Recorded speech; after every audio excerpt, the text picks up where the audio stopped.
Second thing is, in your postgraduate course, you have to do a dissertation or thesis in which you have to do mostly an epidemiological study. Say it might be gynecology, might be surgery or medicine or any paramedical, paraclinical or preclinical subjects. You have to do a dissertation, and in that case you have to do an epidemiological study. So you must know what is epidemiology. If we divide this term into three parts, it will be epidemio and logy. Now this epi means upon or among. Demio comes from the word demos. It means people. As we know, demography, etc. So, and third part, logy, you are known to this word, means to study. So, among people means to study among people. তোমার যদি আর কিছু মনে না থাকে, কারণ examination find epidemiology. If you cannot remember at that time due to any thought block, you will see it is a study among population, okay, among people. And customarily it has some definitions. There are three definitions. First definition was given by McMahon in 1963, and the second definition is just in the tune of the first, certain modification, certain broadening. It was given by Last in 1983 by another scientist, Lilly and Field. So please remember the first two at least. Meaning is same. First one is, it is the study of distribution and determinants of disease frequency in man. তাহলে ম্যাকমহন সাহেব 1963-তে যে ডেফিনেশনটা দিয়েছিলেন তাতে তিনি কি বলছেন? It is the study of distribution and determinants of disease frequency in man.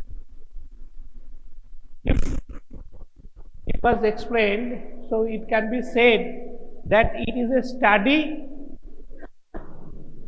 of the disease. It is a study of the disease regarding its frequency, distribution and determinants. তাহলে আমরা যদি এটাকে সহজ করে নিই, তাহলে ওই ডেফিনিশনটা কি? Epidemiology is the study of the disease frequency and determinants among man. Next, in the modified definition by Last in 1983, the tune is same, the inner meaning is same, but he broadened this definition. It is the study of disease and or health related events, not always disease. Also in epidemiology you may study the health related events, health সম্পর্কিত ঘটনা। কি হতে পারে? Hyper blood pressure, cholesterol, height and weight of a person. So these are health related events, these are not disease. So he broadened the definition. It is the study of distribution and of population. Man na bole bocchen in population. আর কি study করলেই হবে। If you diagnose a disease in a patient, it means nothing. It means nothing. So if you give the treatment, then it has some meaning. Patient এলো তোমার কাছে পরীক্ষা টরীক্ষা গুলো জবাড়িয়া তোমার এই হয়েছে, কোনো লাভ আছে? লাভ নেই। Until and unless you take measures or remedial measures regarding the treatment, control and prevention of the disease. So it was the application of it. The definition ki dalo, this is the study of distribution and determinants of disease or health related events in population and application of these to prevent and control. তিনটে কথা আছে। There are three words. One is prevention, one is control, and other is treatment. What are the meanings of these three terms? Diarrhea. So prevention of diarrhea means you will take measure in such a way that not a single case of diarrhea will occur in the community. একটাও রোগী হবে না diarrhoea, সেটাকে বলছে prevention. Control, some people are suffering from diarrhea, একটা ছোটখাটো endemic বা epidemic লেগেছে in the community, so you have to treat to cure the sufferers. এটা হচ্ছে ট্রিটমেন্ট। আর third thing is control. when there is a large number of people are affected by a disease in a community, the question of control comes. As for example, in COVID-19, what happens? First is treatment of the clear COVID patients. Second is control in such a way that the number of COVID patients will not increase. So this is control. And prevention, that is, this community is affected with COVID, Bolpur is affected with COVID, but the next Murshidabad is not affected. So we will prevent in such a way that the people of Murshidabad will not suffer from COVID. So this is the three iconic words, that is treatment, control and prevention. And third definition is more or less same, it is the human population.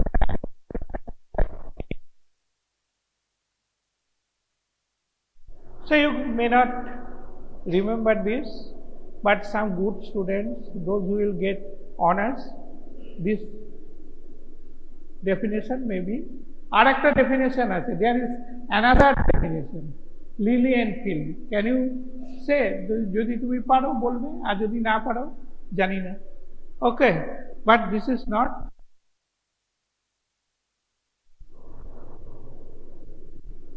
What is the aim? উদ্দেশ্য কি? Epidemiology যে তুমি পড়ছো, you are reading, what is the aim of epidemiology? সবকিছুই তো aim আছে। তোমার aim কি? To be a doctor, to be a medical practitioner. তাহলে এক নম্বরটা কি? To know the distribution and magnitude of the disease in the community. Leprosy, how much leprosy patient is present in West Bengal? So this is magnitude. And where it is distributed? In Kolkata district, in Birbhum district, in Bankura district, or Purulia. Obviously it is distributed in Purulia and Bankura. So leprosy একটা example নিয়েছি। So The disease is distributed in Bankura and Purulia district who are suffering from this leprosy. সবাই তো ভুগছে না, এবং যখন leprosy তোমাদের পড়ানো হবে তখন দেখবে leprosy has different types: lepromatous leprosy, tuberculosis leprosy. Okay, so that is different thing.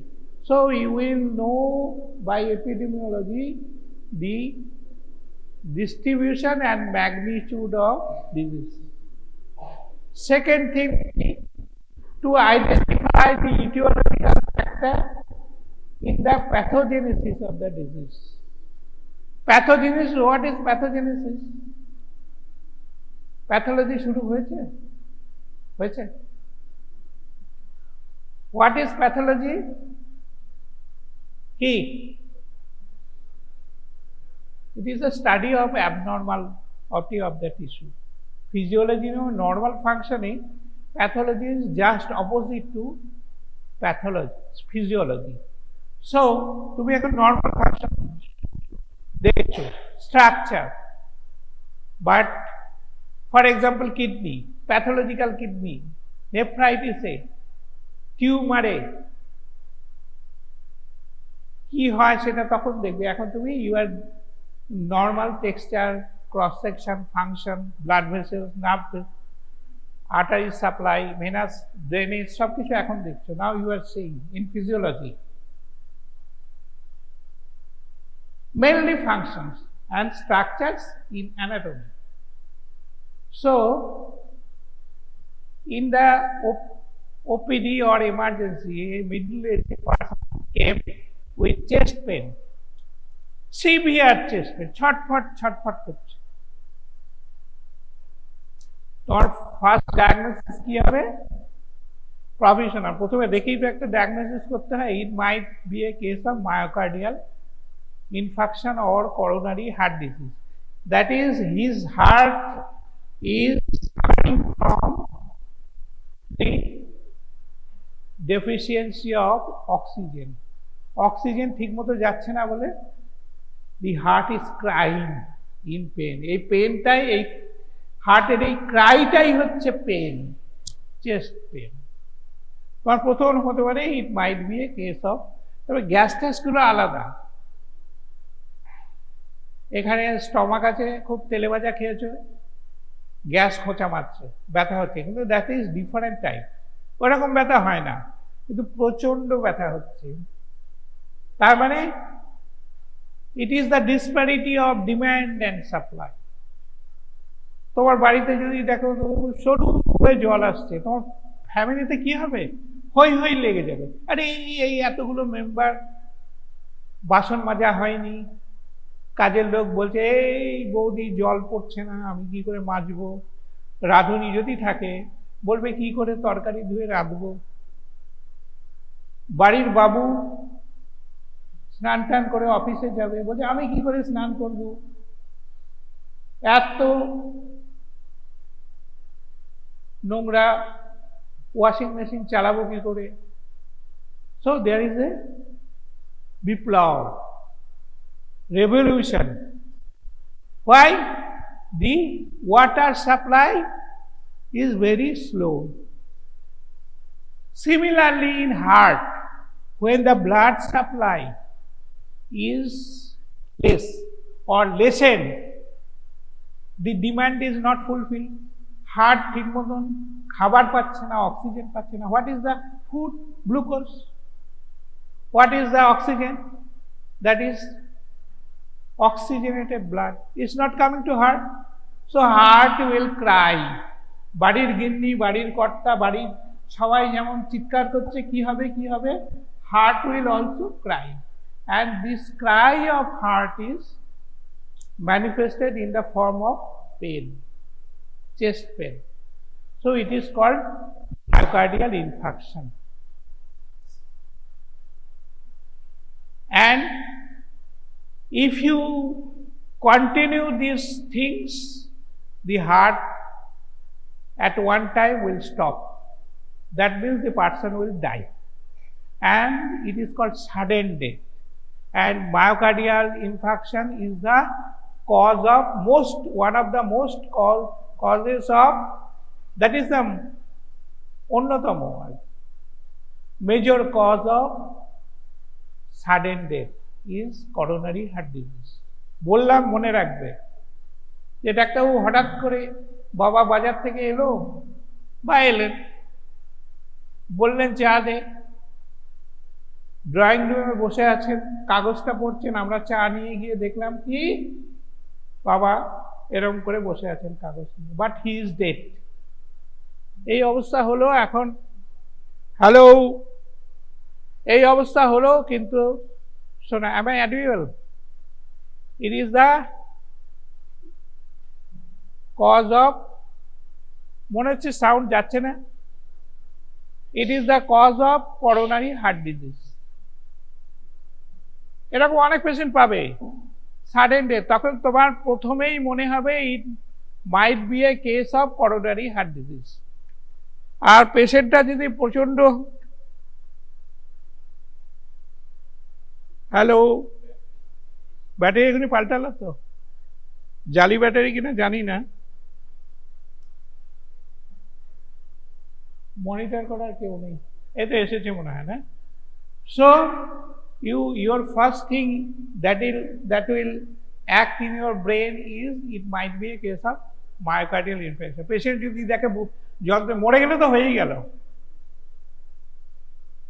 and in that case doctor কি করে, খুব সুখের মৃত্যু। আমার এক আত্মীয় 6 মাস বিছনায় পড়ে থাকলেন, বুঝতেই পারছো, আয়া ফায়া তাকে মারধর করতো অনেক কিছু, তারপরে তিনি মারা গেলেন। বাট মাই ফাদার কি হলো, suddenly died due to myocardial infarction. তাহলে মৃত্যুটা সুখের, কিন্তু তারপরের সময়টা কিন্তু সুখের নয়, কারণ most of the doctor refuses to give death certificate, দিতে চায় না। হঠাৎ ডেকে আনলে তুমি, বলে আমার ঠাকুরদা হঠাৎ করে মারা গেল, তখন কি করবেন, উনি সন্দেহ করবেন, and in that case there might be postmortem. সেটা খুব সাংঘাতিক। একটা সুস্থ লোক মায়োকার্ডিয়াল ইনফার্কশনে মারা গেলেও কিন্তু তার পোস্টমর্টেম করতে বললো, সেটা খুব মুশকিল। তাহলে যদি না তোমার জানাশোনা ডাক্তার থাকে, যেমন আমার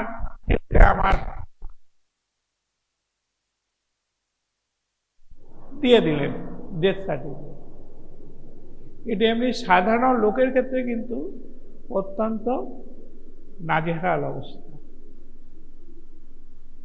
এবং এ ব্যাপারে I have broken the ethics.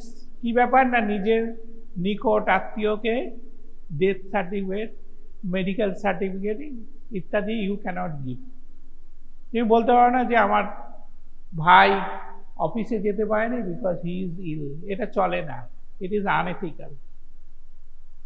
কিন্তু আমাকে আমার দিদির ক্ষেত্রে ডেথ সার্টিফিকেট দিতে হয়েছিল, ইট ইজ আনএথিক্যাল, কারণ ওরা কোনো ডাক্তার পাচ্ছিল না।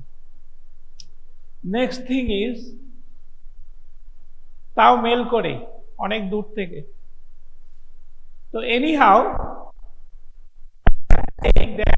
this myocardial patient is coming to your emergency with chest pain, and in that case the disease started at least 3 to 4 hours before. Usually the myocardial patients are brought to hospital 3 to 4 hours after the starting of the disease. So what is the cause? What is the pathogenesis? You do not know. You only can know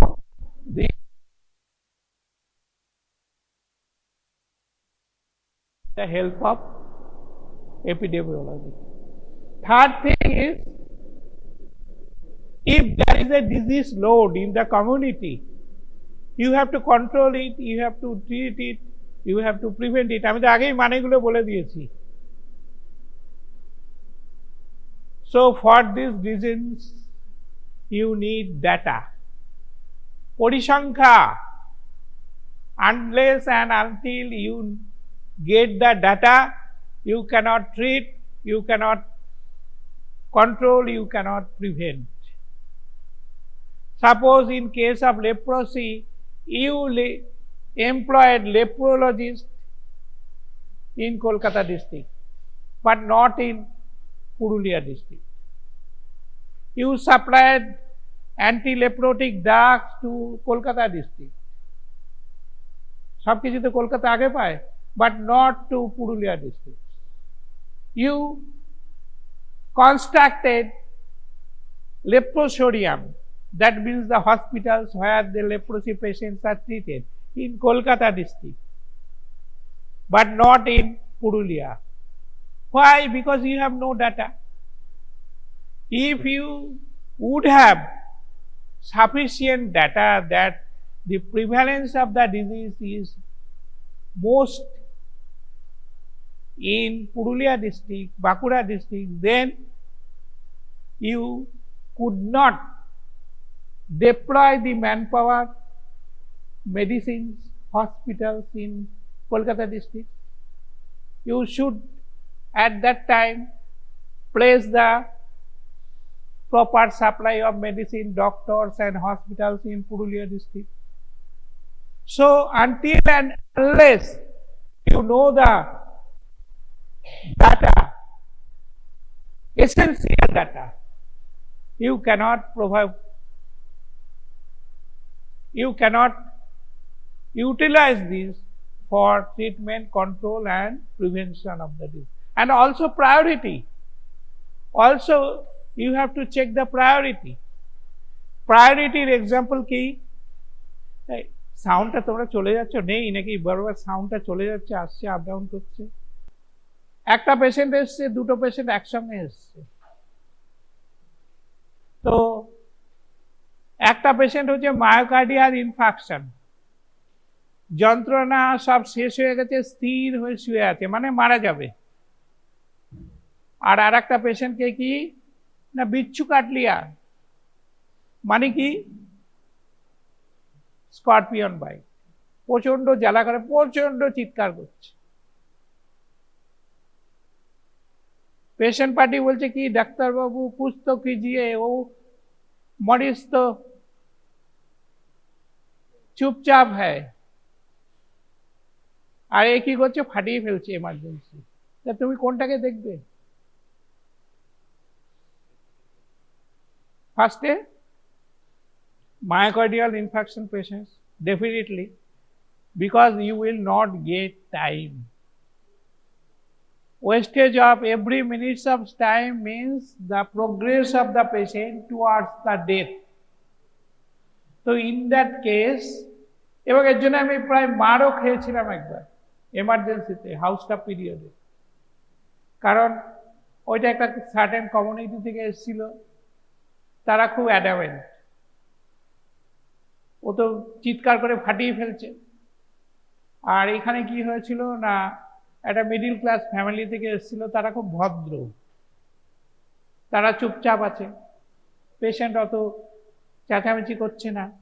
কিন্তু আমি তো as a doctor তখন তো শিখে গেছি যে এই পেশেন্টটাকে I must attend, doctor is one myself, I must attend this patient. তখন ওই বিচ্ছু কামড়ালে কি করে? কিছুই না, তুমি একটু লিগনোকেন মানে অ্যানাস্থেটিক এজেন্ট ওর কামড়ানো স্পটের চারপাশে ইনজেক্ট করে দেবে, তাতে একদম ঠান্ডা হয়ে যাবে, শীতল হয়ে যাবে। বা অ্যাটলিস্ট যে নার্ভটা ওই এলাকাটা ড্রেন করে যাওয়া যাবে, এই আঙুলে কামড়েছে, এই আঙুলে যে সাপ্লাই করছে যে নার্ভটা, সেই নার্ভে তুমি কি নার্ভ গো? Radial nerve. তাহলে অনেক সময় এত ব্যথা হয় যে রেডিয়াল নার্ভে ইনজেকশন করে গোটা রেডিয়াল নার্ভটাই অ্যানাস্থেটাইজড করে দেওয়া হয়। তুমি তো জানো একটু ইনজেকশন দিয়ে দিলে, 1 সিসি ইনজেকশন দিয়ে দিলে ও ঠান্ডা হয়ে যাবে। কিন্তু এই পেশেন্টটাকে যদি তুমি অ্যাটেন্ড না করো, দিস পেশেন্ট উইল ডাই, অথবা এর প্রগনোসিস উইল বি ব্যাড, যার জন্য কিছু চটচাপড়ও আমাকে খেতে হয়েছিল। তো that is not the question. This is called priority. একটা কথা আছে, setting priority. This is priority. This is called priority. Here, in my example, the myocardial infarction. In case of myocardial infarction patient, you will give priority to that scorpion bite patient. So, in case of epidemiology also, in case of control, treat and prevention of the disease, you must judge the priority. সমস্যা হবে, তুমি আউটডোরে বসে আছো বিশেষত government হসপিটালে, সেক্ষেত্রে দেখবে কত পলিটিক্যাল নেতারা এসে তোমাকে প্রেস করছে, ডাক্তারবাবু আমার পেশেন্টটা আগে ছেড়ে দিন, আগে দেখুন অমুক তমুক, কিন্তু you know that the priority patient is waiting another corner because he is coming from the lower socioeconomic, have no mama, no dada, no kaka. So in that case you have to judge with your conscience to whom I must give priority. হয়ে গেল ব্যাপারটা? তাহলে কি কি, what is the aim of epidemiology? Number one, to know the distribution and magnitude of the disease in the community. To number two is to know the etiological factors and the pathogenesis of the disease. And number three, to provide data for planning, implementation and evaluation of the measures to treat, to control and to prevent the disease. এখানে তিনটে term দেখছো, এখন তোমরা হয়তো একটু বুঝতে পারবে না। First is planning, second is implementation, third is evaluation. তোমরা প্রত্যেকবারই একটা পিকনিক করতে যাও, এক্সাম্পল, তাহলে প্রথমে প্ল্যানিং হলো কতজন যাবে, কত টাকা চাঁদা হবে, কি কি খাওয়া হবে, কি করে যাওয়া হবে, কোথায় যাওয়া হবে। So this is planning. Implementation মানে on the day of picnic you are going by bus with music. আগে আমরা ছোটবেলাতে দেখতাম সেই লরির মাথার মধ্যে পাঁঠা চাপিয়ে নিয়ে যেত, মজা লাগতো, এখন আর ওসব হয় না। So taking fish, meat and other vegetables, rice, etc., etc., this is called and reaching their cooking, distribution, eating and pack up and going back to your pavilion is called implementation. And what is evaluation? After few days you will evaluate, সব কিছু ঠিক হয়েছিল তো, সবাই খাবার পেয়েছিল তো ঠিক সময়, আমরা বড্ড দেরি করে গিয়েছিলাম, যেতে যেতে 10টা হয়ে গিয়েছিল, 10টার সময় ব্রেকফাস্ট দেওয়া হলো, তারপরে আবার 1টার মধ্যে লাঞ্চ দিয়ে দেওয়া হলো, ইত্যাদি ইত্যাদি, খুব ক্লোজ হয়ে গেছিল। সুতরাং the gap must be at least 4 to 5 years. This is called evaluation. Evaluation মানে পরীক্ষা করা ঠিকঠাক আছে কিনা। অ্যাজ ফর এক্সাম্পল, তোমরা যে সারা বছর ধরে পড়ছো, এর evaluation is exam. Okay, so this is the meaning of the three terms: planning, implementation and evaluation. So in every action there are these three things. First is planning, then is implementation and last is evaluation. Evaluation is to find out, it is also known as gap analysis. Gap analysis means what you have done and what you have to do, you should have done. So this is called, if there is any gap, it is called gap analysis or evaluation. এই টার্মগুলো পরে আসবে তোমাদের সবই, এই planning, implementation, evaluation, all this will be discussed in management in 3rd year or 4th year, and this is also asked in the examination. Next is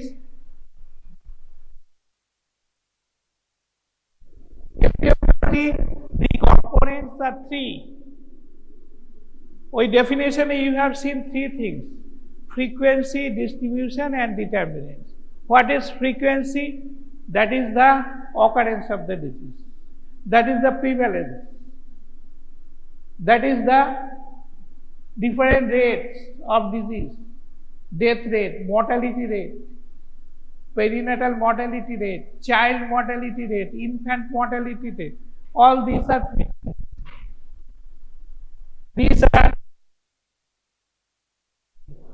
second. Already it was this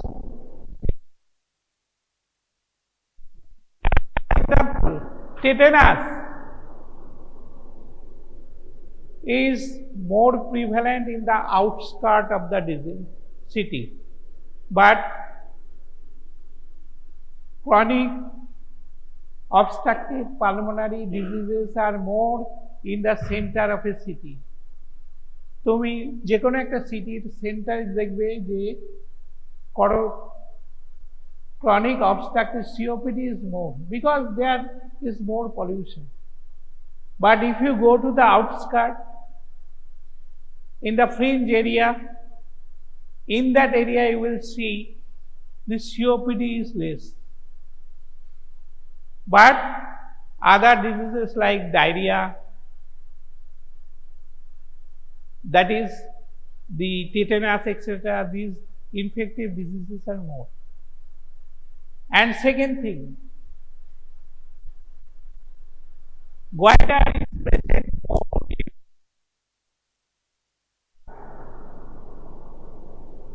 but it is not so in the plains.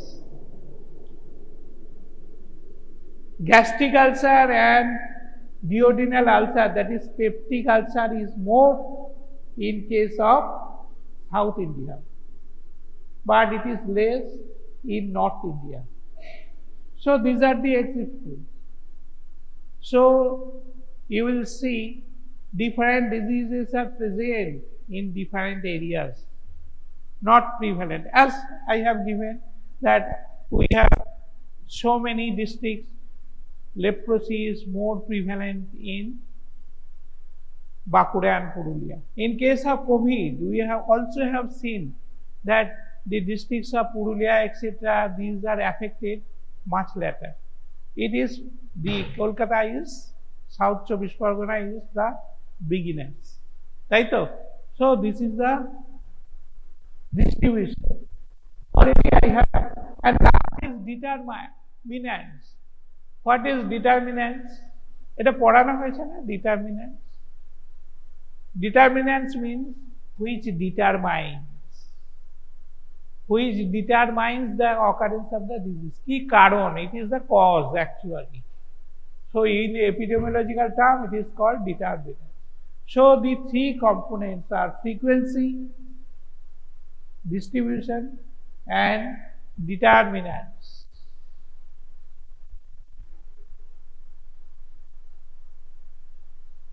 So epidemiological approach is two. কিভাবে approach করতে হয় epidemiological স্টাডিতে? It is asking question. মানুষকে জিজ্ঞেস করতে হবে, question করতে হবে। এবং in develop country it is done by mailed questionnaire mail করে পাঠিয়ে দেওয়া হয় শিক্ষিত দেশে। ডেভেলপ কান্ট্রি যতই বলি না কেন, ওয়েস্টার্ন কান্ট্রিতে আমাদের চেয়ে বেশি শিক্ষিত, আমাদের দেশে যদি একটা মেইল পাঠিয়ে দেওয়া হয় এই প্রশ্ন করে, শিক্ষিত লোকেরাই পাঠায় না, কি লাভ। But in western country they must answer, তারা দেবেই।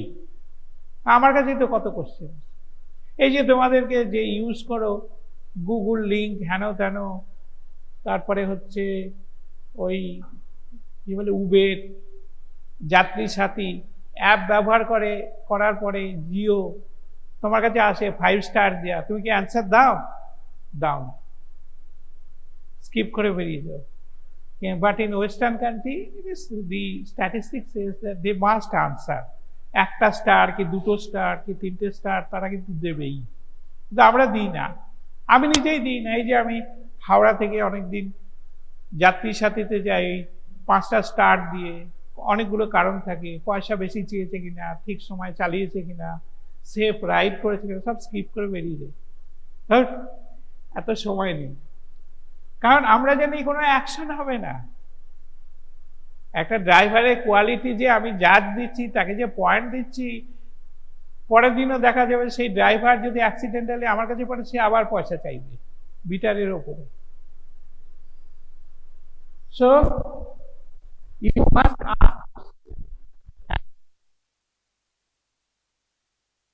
making comparison by asking question. You have to this 6 question: what, who, when, why, where, and the magnitude.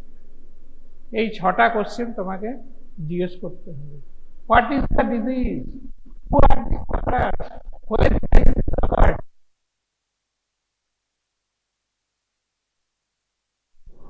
and what is the magnitude of the disease. So these are the 6 questions. Next is, this is the difference between epidemiology and clinical medicine. To be a good epidemiologist, you must have thorough knowledge about clinical medicine, and to be a good clinician, you must have good epidemiological knowledge. তোমার চেম্বারে unknown patient আসছে, সর্দি কাশি হেন তেন এইসব নিয়ে, তোমাকে chest complain শুধু, তুমি দেখছো যে এপিডেমিওলজি বলছে it might be a case of COVID, তো in that case you must have knowledge. So in first cases of COVID we missed it as respiratory tract infection, and as a result of which these patients are not quarantined, not isolated, so they are sent to the community and they disseminated the disease to the family and from to the community. So in this way the COVID rampant and there is an epidemic. Because in the first instances the doctor has no knowledge about COVID, but if they have good knowledge about epidemiological knowledge about COVID, they must isolate the patient to the community. So here is the unit of study defined population, a community, and this is a case or cases, that is the person who is going to the doctor's chamber. So this is difference. Number 2, disease pattern of entire population. সবাই ভুগছে, maximum ভুগছে in case of COVID, and here is the doctor is seeing the individual people. Third is both epidemiologists see both sick and well person, সুস্থ অসুস্থ দুজনকেই দেখে, but here only sick people. So in epidemiology the relevant data is derived for epidemiological study, but here the diagnosis is made. First is provisional diagnosis, this is কি confirmatory diagnosis. এইটা হতে পারে, তা test paste করে দেখা গেল ও আচ্ছা, patient came with chest pain, hemoptysis and sputum with low grade fever. তুমি provisional diagnosis কি করলে, it might be a case of tuberculosis of the lungs. This is provisional diagnosis. তারপরে কি হলো, you advise for x-ray. x-ray এলো, দেখলে সব খাওয়া সব, আর sputum টেস্ট করবে, A B পজিটিভ পেল, acid fast bacillus, that is Mycobacterium tuberculosis. Diagnosis is confirmatory. So this is the difference of provisional diagnosis and confirmatory diagnosis. অথবা তোমার sputum এলো না, নেগেটিভ, অথবা তোমার এক্সরেতে দেখা গেল লাংস ঠিক আছে,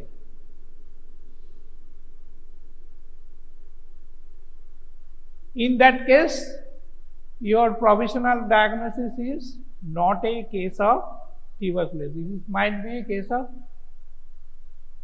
chest infection. তাহলে এইখানে ডিফারেন্স হচ্ছে provisional diagnosis and confirmatory diagnosis. And the epidemiologist goes to the community, but the patient comes to the doctor chamber. And last is conceptual, symbolized in tables and graphs.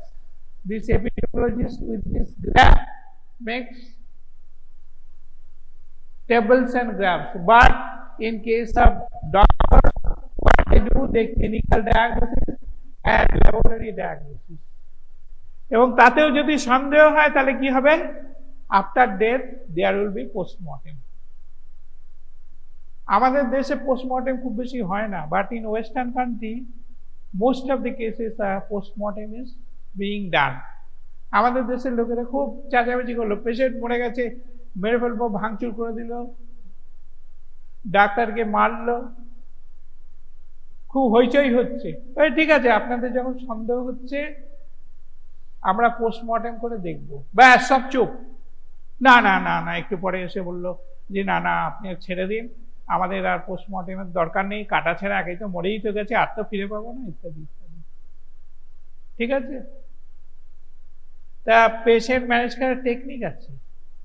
সুতরাং ওই ঠিক সময় তোমাকে ওই পোস্টমর্টেমের কথাটা, এখন তার কথা বলে না, গল্প বলে, পোস্টমর্টেমের গল্পটা বলতে হবে, তাই তো? মডার্ন টার্ম সব টার্মিনোলজি আছে, সাউথ পয়েন্টের টার্মিনোলজি কি না, ক্যালকাটা ইউনিভার্সিটিতে আমার এক ভাইজি পড়তো, সে এসে বলল যে তোমার মেডিকেল কলেজ, ক্যালকাটা মেডিকেল কলেজের স্টুডেন্টরা বলেছে যে স্যার তো ভালো পড়ান কিন্তু বড্ড চাটেন। আমাদের সে কি রে ভাই, চাটেন মানে সেটা আবার কি? তখন ওরা, আমার ভাইজি বলল যে তুমি চাটা, বলছি নন মেডিকেল, চাটা মানে হচ্ছে খুব খুঁচিয়ে খুঁচিয়ে প্রশ্ন করেন, এইটাকে বলে খোঁচানো। সেই কথাটা আমার এখনো মনে আছে। এটা, এই অবদানটা হচ্ছে সাউথ পয়েন্ট স্কুল। তো স্যার ভীষণ ভালোই পড়ান কিন্তু বড্ড, বললাম এখন আর ওইসব গল্প, তা পেশেন্টকে কখন কি গল্প দিতে হবে, that is you must decide from your brain. যখন এখন এই ওষুধটা খাটে না, ধর একটা ইয়াং মেয়ে কোন একটা কারণে ব্লিডিং হয়েছে, তুমি ক্যাজুয়ালিটি ওটিতে এনেছো, এত ইয়াং ছেলের ভিড় যে তুমি কাজ করতে পারছো না, সকলকে বার করে দিয়ে তুমি কোলাপসেবল গেট লাগিয়ে দিলে। এবার তারা প্রচন্ড ঝাঁকাচ্ছে, চিৎকার করছে, হ্যান করছে, ত্যান করছে, তখন তুমি কি করবে? কাজই করতে পারছো না, সিস্টাররা অবজেকশন করছে। তখন তোমাকে বললো যে এই পেশেন্ট খুব খারাপ আছে, ব্লাড দিতে হবে।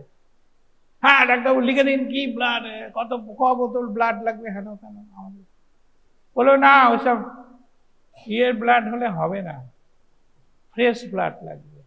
কজন তোমাদের মধ্যে 2-3 জন ছেলে এগিয়ে এসো, তারা ব্লাড দিবে, আমরা ব্লাডটা আমাদের ব্লাড ব্যাংকে নিয়ে সঙ্গে সঙ্গে পেশেন্টটাকে ট্রান্সফিউজ করব। কিছুক্ষণ পরে দেখা গেল একজন বৃদ্ধ খালি ওইখানে দাঁড়িয়ে কাঁদছে, মানে কে হে তুমি, আর সব কোথায় গেল? সব চলে গেছে। বৃদ্ধকে না, ওই মেয়েটির বাবা। বুঝতে পেরেছ? পেশেন্ট ম্যানেজমেন্টের অনেক রকম টেকনিক, এখন আবার এসব চেঞ্জ হয়ে গেছে। এনি হাউ তোমাদের কাজে লাগবে। আর এইটা হচ্ছে last point, uses of epidemiology. এই কটা পড়ে নাও, এই ইউজেস অফ এপিডেমিওলজি একটা শর্ট কোশ্চেন। এই 7খানা কারণ আছে, 7খানা কারণ তোমরা পড়ে নিও, এগুলো সবই এক্সপ্লেন।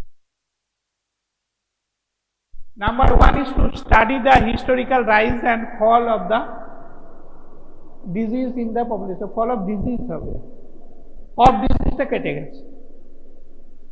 যেমন এই যে কোভিড উঠছিল, আবার নেমে গেছে, আবার হয়তো দেখে ওঠে। ইনফ্লুয়েঞ্জা ওঠে নামে। সার্স নাম শুনেছ? সার্স বলে একটা ডিজিজ খুব চালু ছিল 16 সালে, 13 থেকে 16, সেটা খুব বাড়ছিল, তারপরে এখন আবার কমে গেছে। প্লেগ, এক সময় তাকে বলা হতো ব্ল্যাক ডেথ, প্লেগের ভয়ে সব পালিয়ে যেত লোকে, সেই প্লেগ এখন আর নেই। So there is historical rise and fall. এই যে কোভিড এখন সবাই জানি মুখে মুখে, এক সময় দেখবে যে কোভিড কোথায় নিশ্চিন্ন এখনই হয়ে গেছে, and it will only live in the epidemiology. এপিডেমিওলজিতে বেঁচে থাকবে। সেকেন্ড কি,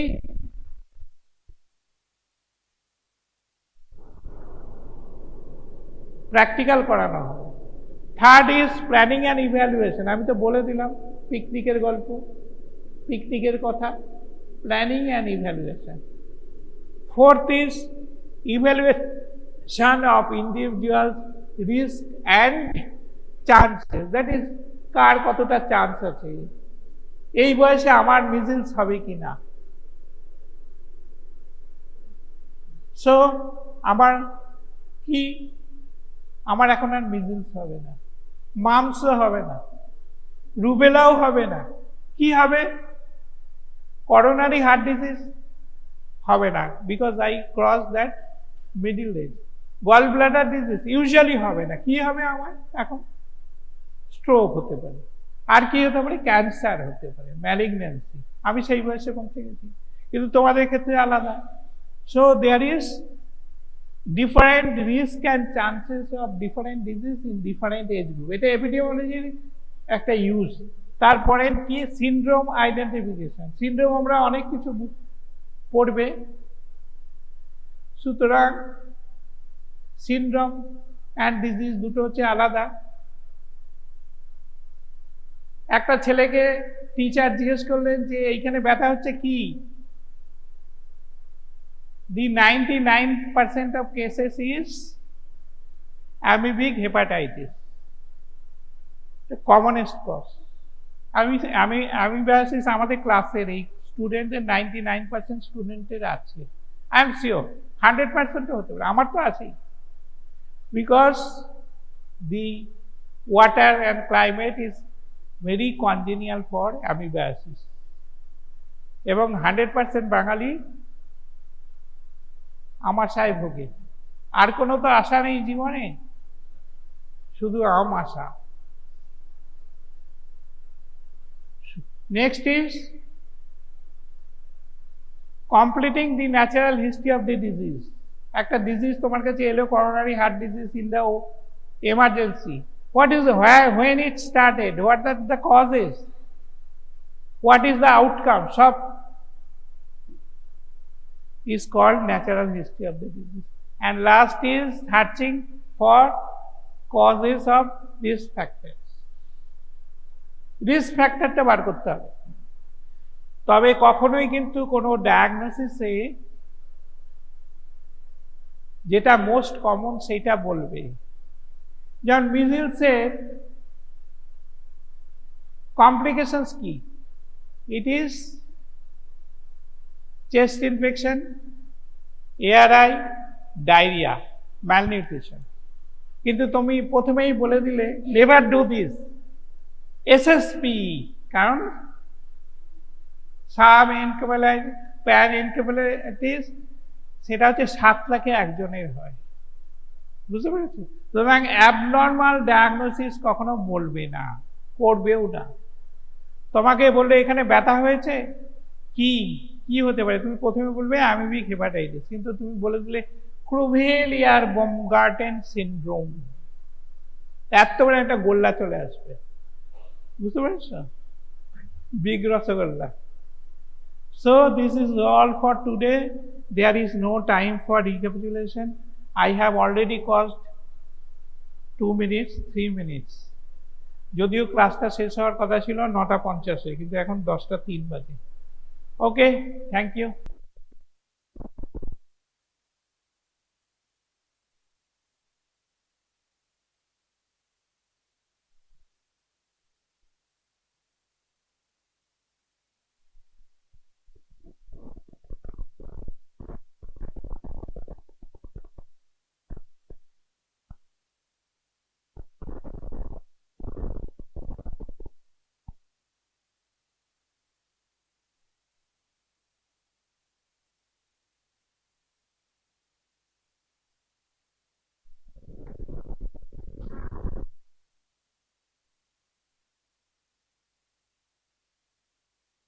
So, good morning everybody.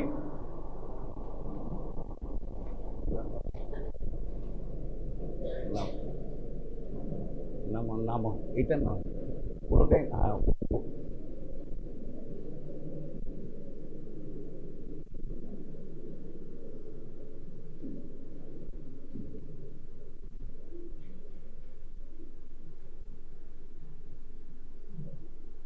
So today we'll start the deep cervical fascia.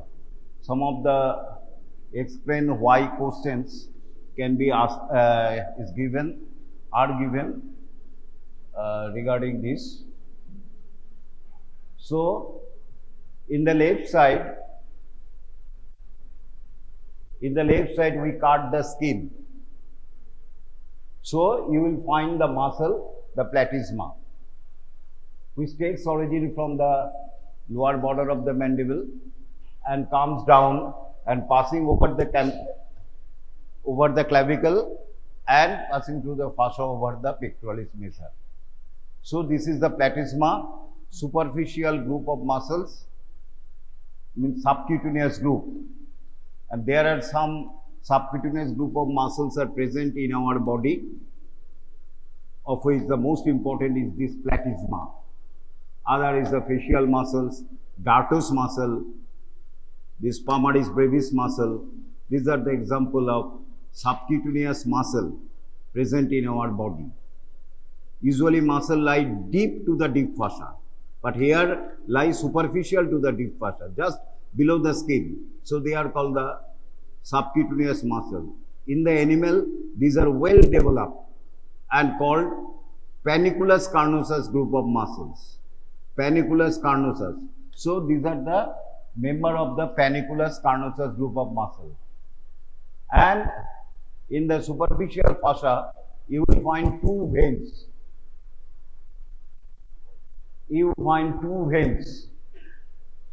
This is known as the anterior jugular vein. These two veins, one on either side of the midline, called anterior jugular vein. This anterior jugular vein of the right side and anterior jugular vein of the left side are in the lower part, just above the manubrium sterni. Just above the manubrium is connected by an arch known as the jugular venous arch. And another important vein, superficial vein, is the external jugular vein. External jugular vein, which crossing over the superficial to the sternocleidomastoid muscle, and just above the middle part of the clavicle, it pierces the deep fascia so that it can go deep to be drained into the subclavian vein. And here in the right side, we remove this superficial structure, platysma and this vein, and you will find these fascia, it is known as the deep fascia. I have already told you, this deep fascia is arranged in 3 concentric tubes, more or less concentric, not totally concentric. Concentric মানে কি total গোল গোল কিভাবে আছে অ্যারেঞ্জমেন্টটা we see in the schematic diagram.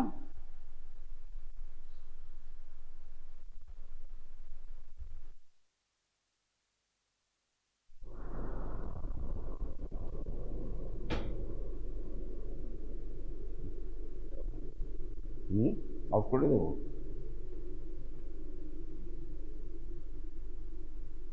So annoying.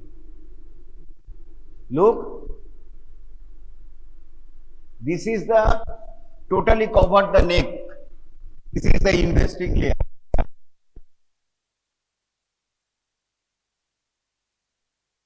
This gray area, this is totally covered the leg, covering all the structures in the neck. We cut and remove this investing layer in the upper part. You will find 2 other concentric tubes. It is just in front of the trachea, so we call pretracheal layer. It is lies in front of the vertebra. It is called the prevertebral layer. So there are 3 tubes. One is larger, covering all of the neck. We call investing layer of the deep cervical fossa.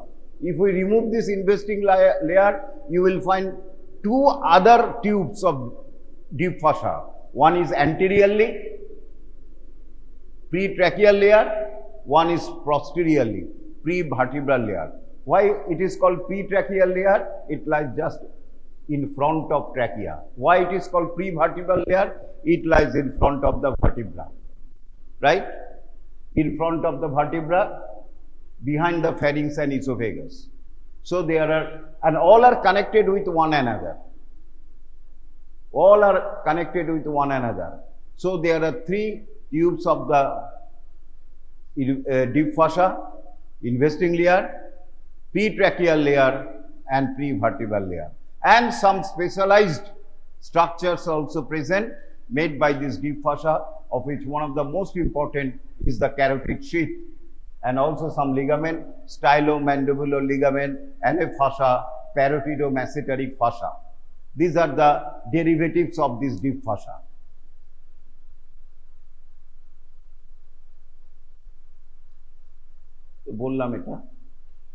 So it is the investing layer. This is the investing layer. This is the investing layer. Then below this we see the pretracheal layer. We cut the investing layer, yellow, and you will find grayish white. This is the pretracheal layer. And behind, if we cut the pretracheal layer, you find the trachea, and behind it the prevertebral layer. So if we transversely dispose, it appears. Now we cut the neck. We cut the neck and view transverse section. The whole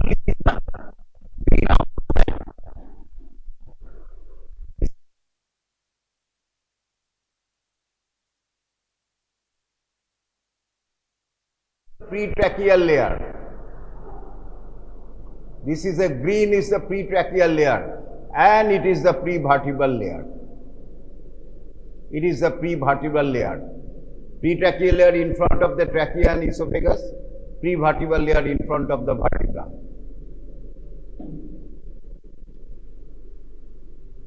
Vertical disposition jodi dekho, it is the vertebra, it is the investing vein, pretracheal layer blue and prevertebral layer reddish, brick red. So this is the disposition of this deep fossa. I have already told you. Now কিভাবে পড়বো, এই যে পড়বোটা কিভাবে পরীক্ষার জন্য যতই জ্ঞান থাক, we have to read some systematic way. So what are the systematic way to read this? Attachment, tracing, number 2 some applied part. এই তিনটে ভাবে পড়বো।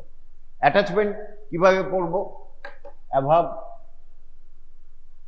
below, back, anteriorly, and trace. I will trace from starting here, it goes here and come again here. This is known as the tracing. This is the horizontal tracing, this is the vertical tracing. এইভাবে পড়তে, mainly the investing layer, বাকিগুলো অত দরকার নেই. Already you know, recapitulation of the last class, external occipital protuberance made by the stick and superior nuchal line. বুঝতে পারছো? It is no bone, is the backside of the occipital bone, and this foramen is the foramen magnum, and you leave the backside of the mandible, and this is the styloid process. This is the styloid process. We see the skull from behind. This is the zygomatic arch. This is the zygomatic bone, and it joins with the zygomatic process. This bone is known as the temporal bone. This bone, side bone, very important bone, which lodges the internal ear within it. Middle ear and internal ear are present within this bone. Bhetore thake amader middle ear and internal ear. So very, very important bone. Temporal bone. It has got a process known as the zygomatic process, and it is known as the temporal process of the zygomatic bone. They join together to form a arch. This is known as the zygomatic arch. Zygomatic arch. This is the mastoid process, already you know, and this is the external acoustic meatus. This is the external acoustic meatus, and this plate of bone known as the tympanic plate. আর এইখানে একটা styloid process থাকে, সেটা এখানে নেই।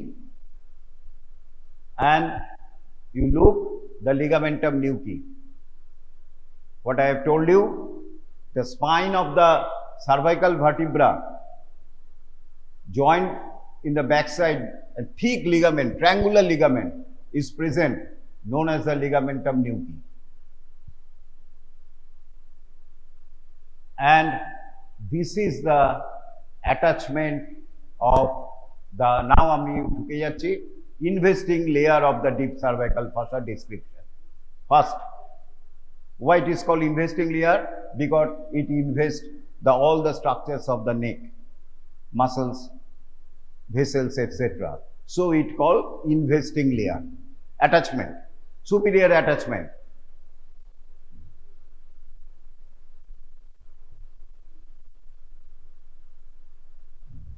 Symphysis menti, mandible, mastoid process, and there is a gap here. ওকে বললাম আনতে আনলো না, কালকে বলেছি এই this is the angle of the mandible and there is an gap. দেখতে পাচ্ছ, হাত দাও, এখানে কিন্তু কোনো বোনস নেই। এই অ্যাঙ্গেল অফ দ্য ম্যান্ডিবলে হাত দাও, তারপরে কানে, this is the mastoid process. সুতরাং here is a gap, the gap এ তো নয়, it must attach to the bone. How it attach to the bone? কি করলো? There is a gland here known as the parotid gland. খুব ভালো করে এটা শোনো, এইটা প্লিজ বাকিগুলি ভুলে যাও, এইটা ভালো করে শোনো।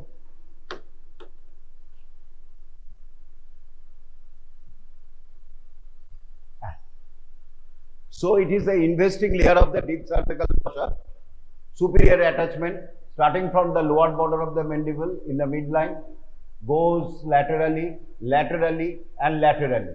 And here is the mastoid process. So there is a gap here. Gap থাকলে তো হবে না, কিন্তু there is a gland is present here. এইখানে একটা gland আছে, এটাকে বলে parotid gland, very important salivary gland.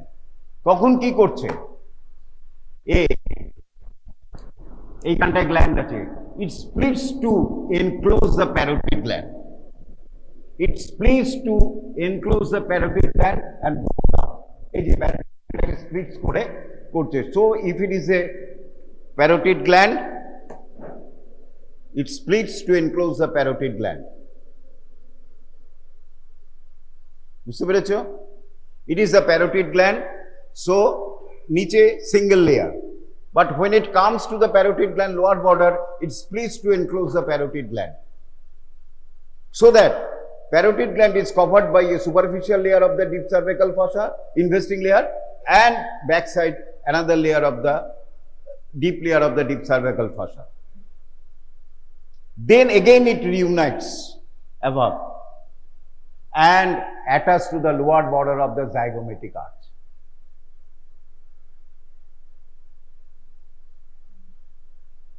বুঝতে পেরেছো?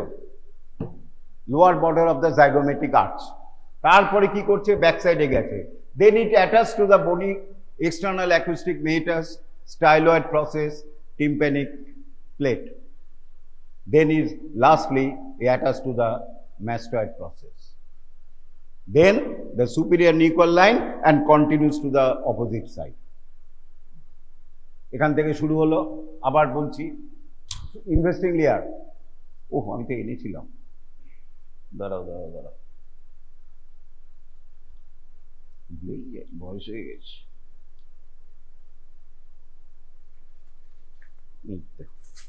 আমি investing layer, I am seeing myself. So it is attached here, attached in this fashion. এই জায়গাটায় it splits to enclose the parotid gland. কেমন? এখানে ডিপ লেয়ার, এই যে এটা parotid gland, it splits to enclose the parotid gland, এইখানে লাগছে, then again joins with the zygomatic arch, then it attaches to the external acoustic meatus, styloid process, tympanic plate, mastoid process, then the superior nuchal line, and continues to the opposite side. Opposite side is erom kore geche and it continues here. So this is the upper attachment of the investing layer of the deep cervical fossa. মুখস্থ করার দরকারই হয় না, পরীক্ষার হলে বসে এরম করে গিয়ে আমরা লিখতে পারি। শুধু মনে রাখতে হবে এখানে গ্যাপ, সুতরাং it splits to enclose the parotid gland and attach to the lower border of the zygomatic arch. তারপরে পেছনেই রয়েছে এক্সটার্নাল অ্যাকুস্টিক মেটাস, দেখো এই যে বনি পার্ট, ঠিক এইখানে রয়েছে স্টাইলয়েড প্রসেস, যেখানেই কোণ পাবে ও অ্যাটাচ করতে করতে যাচ্ছে, এখানে অ্যাটাচ করছে, then attach to the mastoid process, then the superior nuchal line, external occipital protuberance, আর এবার continuous with the opposite side. এবার একটা explain why question. So parotid gland is invested by the investing layer of the deep cervical fossa, having a superficial layer and a deep layer. Superficial layer, আর এইখানে একটা muscle রয়েছে known as the masseteric muscle, masseter muscle, which is covered by the masseteric fossa. This investing layer, superficial part of the parotid gland, investing layer, this is the superficial part, this is the deep layer. Deep layer is very thin, ওখানে একটা specialisation আসবো, but the superficial layer which invades the parotid gland is very thick, getting few fibers of the parotidom-masseteric fossa. দরকার নেই, শুধু জানবে superficial lamina of the parotid gland, মানে deep cervical fossa covering the parotid gland is very thick,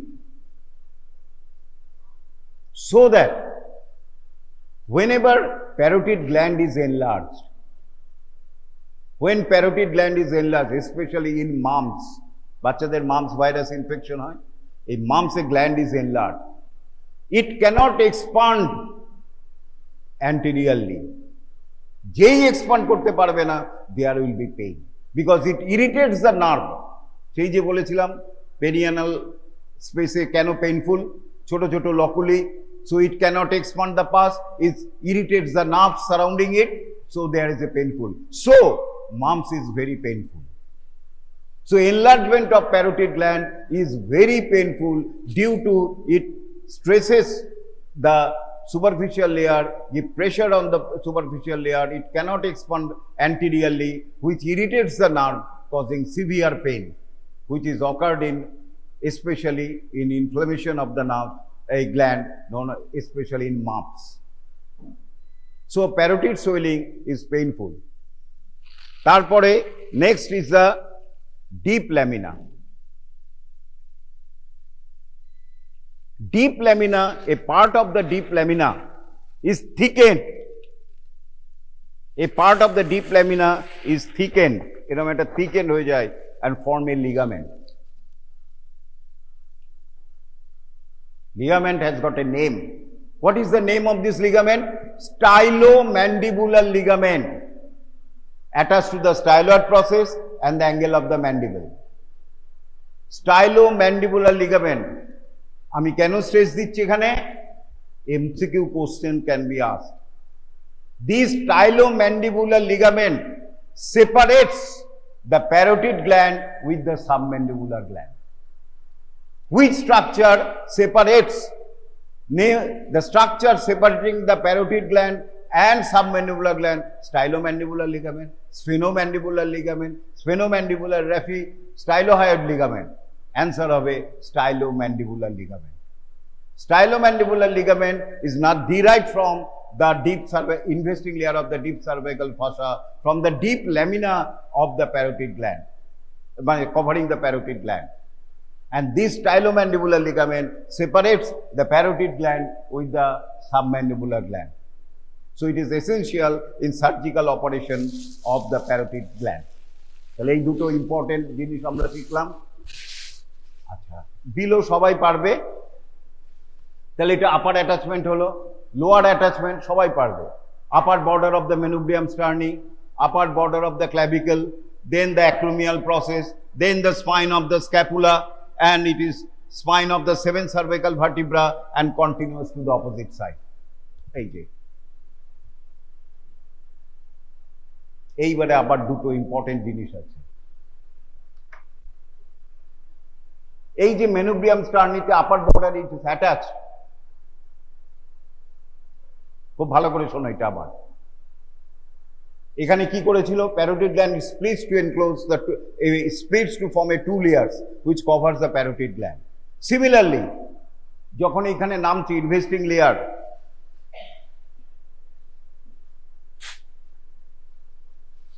to be attached here, এইখানে নামছে যখন just above the menubrium sternum, it again splits to form 2 layer. এই জায়গাটায় splits করে দুটো layer হয়ে গেছে, it's just above the menubrium sternum. দেখো, and there is a space in between these 2 layers, and they attach to the anterior and posterior border of the superior surface of the menubrium sternum. And this space above this menubrium sternum is known as the suprasternal space of Barnes. Suprasternal space of Barnes, এই যে space এখানে রয়েছে, and some important structures present within this space. What are these? একটা আগে বলেছি jugular venous arch, দেখিয়েছিলাম দুটো anterior jugular vein connected by a jugular venous arch. So number 1 jugular venous arch, number 2 sternal head of the sternocleidomastoid, interclavicular ligament, loose areolar tissue, and sometimes a lymph node. এখানেও একটা space রয়েছে, তাকে বলি আমরা supraclavicular space অথবা greater supraclavicular space, usually supraclavicular space বলি। এখানের মধ্যে একটা ভেরি ভেরি ইম্পর্টেন্ট এবং সারা জীবন মনে থাকবে একটা ক্লিনিক্যাল অ্যানাটমি কোশ্চেন বলছি। In this space, this is the external jugular vein, retromandibular vein, posterior form the external jugular vein, passing in the superficial fossa, crossing the sternocleidomastoid. This is the sternocleidomastoid. So this is the external jugular vein, and this is the supraclavicular space. Here it pierces the deep fossa to go deep, to be drained into the subclavian vein. খুব ভালো করে শোনো এটা please, whole লাইফে কাজে লাগবে, শুধু পরীক্ষা not in only. The wall of the vein, tunica adventitia, outer wall of the vein, it is strongly glued, মানে আঠার মতো লেগে থাকে, the layers of the deep fossa, মানে এখান দিয়ে যাচ্ছে ওয়ালটা ডিপ ফসার সাথে একদম অ্যাটাচড, মানে যেন আঠা দিয়ে কেউ লাগিয়ে দিয়েছে। তো এটা জানলাম, why do you know it? Because suppose there is a penetrating injury or doctors doing injury, এইখানে একটা গ্ল্যান্ড রয়েছে, একটা গ্ল্যান্ড ইনফেকশন হয়েছে বা একটা ফারাঙ্কল হয়েছে, ফোড়া হয়েছে, অ্যাবসেস হয়েছে, ছোট্ট অ্যাবসেস, ঠিক আছে, এটা তো একদম full of mass, so we have to drain it. চলে আসুন, 5,000 টাকা 5,000 রুপিস দিয়ে দেবেন, আমি করে দেবো। And you make a sterilisation and make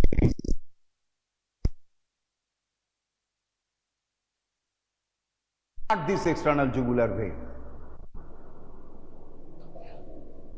এই জায়গাটায় ফোড়া হয়েছে, কোনো ব্যাপারই নয়, হ্যাঁ, পাস একদম বেরোচ্ছে, আমি একটু কেটে ফাঁক করে দিই, পাস বেরিয়ে যাবে, ড্রেসিং করে দেবো, বাড়ি চলে যান, অ্যান্টিবায়োটিক অগমেন্টিন লিখে দেবো, I will write the augmentin DO and go. But bad luck, you cut the external jugular vein, so bleeding occurs. Bleeding is not the problem. Normally what's happened, whenever vein is cut, Even artery is cut. Normal body mechanism is that the muscles of the vein and artery, tunica media, constricts so that the cut mouth is closed. It is a normal. Cut করছো চেপে রাখছো বন্ধ হয়ে যাচ্ছে. There are other factors, thrombin, thromboplastin, thrombin, তোমরা physiology you know the blood clotting mechanism. They are here. But first initial is the closure of the open mouth. But here it cannot. Because these walls are anchored with the deep fossa, which prevents the veins to constrict. Walls টাকে ধরে রেখেছে deep fossa. As it is connected to the deep fossa, সুতরাং it cannot constrict. So that mouth remains open. Bleeding occurs. Again, I am saying bleeding is not the problem. Problem is that as the vein has got a negative pressure and external air is a positive pressure, so air will be sucked in. A bubble of air will be sucked in the vein, and through the vein it goes to the heart and goes to the heart to the lungs and block the main artery, pulmonary embolism, block the coronary artery, block the brain artery, cerebral artery. Severe disastrous condition, even death may ensue. কিছুক্ষণের মধ্যে patient পড়ে যাবে. May. It is known as the air embolism. So you must take care so that in this supraclavicular space, any incision when you give, you must take proper care not to cut the external jugular vein. And if cut, immediately close this vein so that no air can go inside. This is the air embolism. So this is known as the supraclavicular space containing loose areolar tissue, external jugular vein and lymph node. It is sometimes called greater supraclavicular space. To note that this is the sternal head, this is the clavicular head, and there is a gap here. And this gap is sometimes called in some books lesser supraclavicular space, which overlies the internal jugular vein. But it is a deep structure. So অতটা ভয়ের কিছু নেই. But this is dangerous. So it is a lower attachment of the investing layer of the deep cervical fossa. Back, তাহলে এটা গেল upper, lower, এবার back. Back it is attached to the external occipital protuberance, external occipital crest, ligamentum nuchae and 7th cervical spine. সবাই পারবে. এখান থেকে start করে নেক যেখানে শেষ হয়েছে, where the neck ends, 7th cervical spine. So it starts in the external occipital protuberance, external occipital crest, then the ligamentum nuchae, then the 7th cervical spine. Anteriorly, it is attached to the hyoid bone, symphysis menti, and rest of the part, the right sided investing is continuous with the left side, continuous করে গেছে. Only anterior bony attachment হচ্ছে symphysis menti lower part and the hyoid bone and the manubrium sternum in the lower. So these are the attachment of the investing layer of the deep cervical fossa.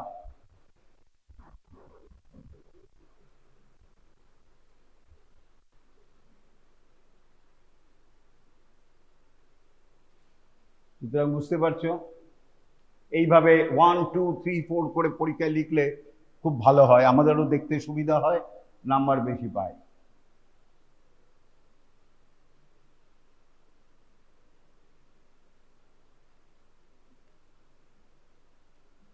এটা disposition আর আকৃতি।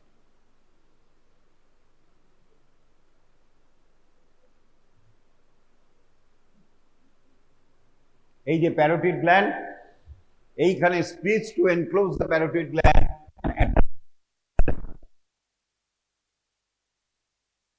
which separates the parotid with the submandibular. এর দরকার নেই।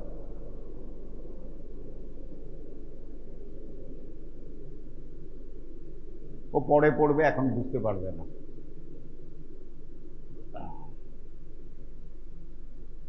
এটা ছবিটা এঁকেছি, সব বইতেই আছে, in your every books, even in gray.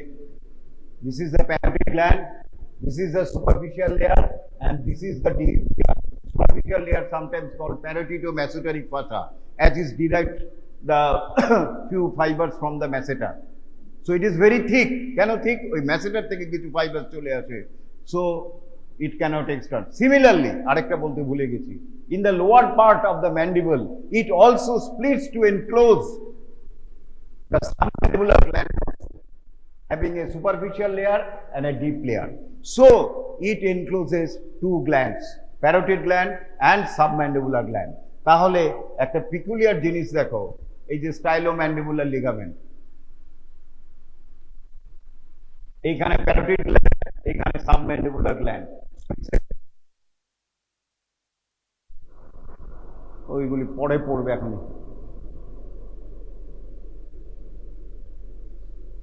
Suprasternal space and supraclavicular space.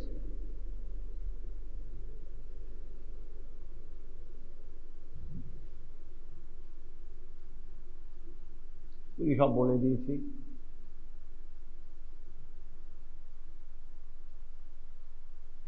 অত ডিটেলস জানার দরকার নেই।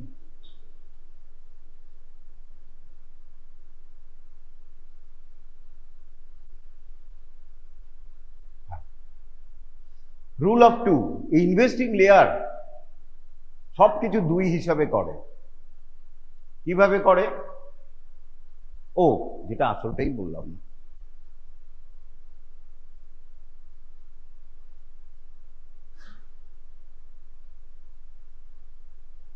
যদি আমরা ট্রেসিং করি ট্রান্সভার্সলি, খুব ভালো করে এটা লক্ষ্য করো, আমরা যদি ট্রান্সভার্সলি ট্রেসিং করি, it is the layer,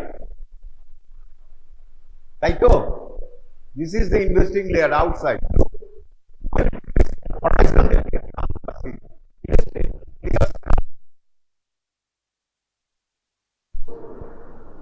Sternocleidomastoid muscle, very কথাটা খেয়াল রাখো।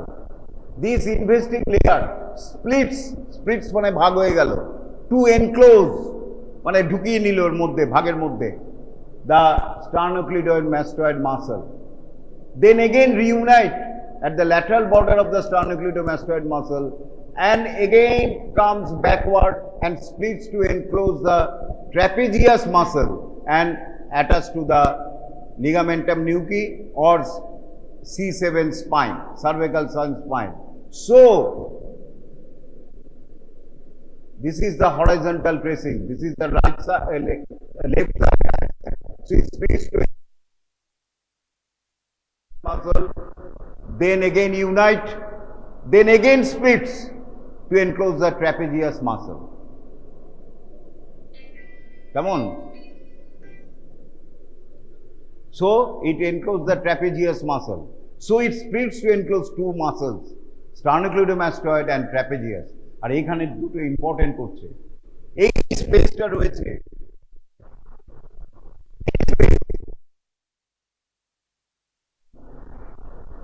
and this space is the posterior triangle.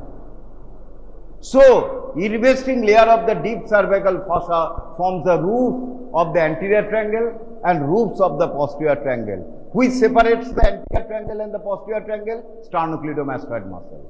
সুতরাং it starts from the midline, এইখানে যাচ্ছে, goes laterally and forms the roof of the anterior. This is the anterior triangle. It forms the roof of the anterior triangle. Then splits to enclose the sternocleidomastoid muscle. Again unite and goes backside and forms the roof of the posterior triangle. বুঝতে পেরেছো? এই যে roof, এটা যখন শুয়ে থাকছে, আমরা যখন ক্যাডাভার শুয়ে থাকছে, এটা রুফ, এটাকে রুফ বলা হচ্ছে, আর পরে যেটা থাকবে ফ্লোর বলা হবে, এটা পরে আসবো তাহলে। So it forms the roof of the two triangles, anterior triangle and posterior triangle.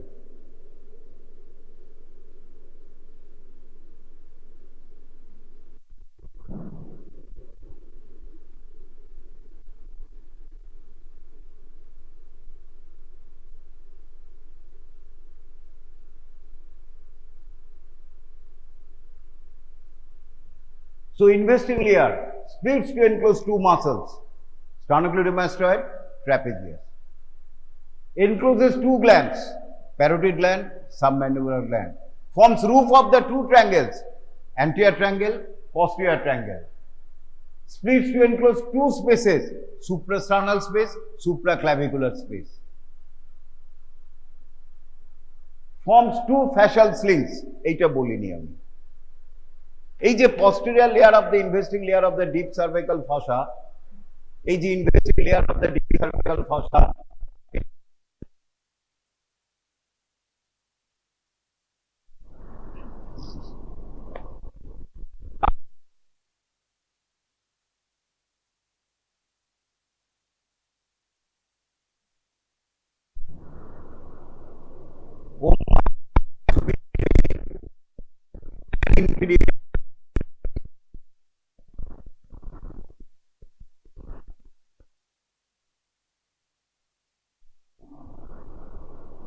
similarly digastric muscle has got a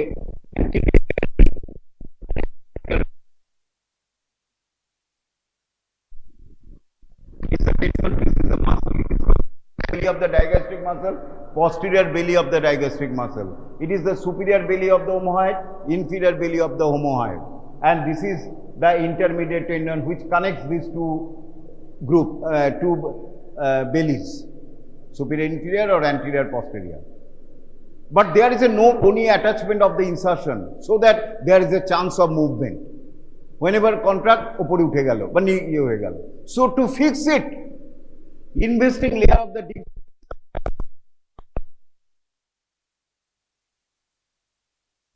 to cover the intermediate tendon. Fascial sling for the omohyoid and deep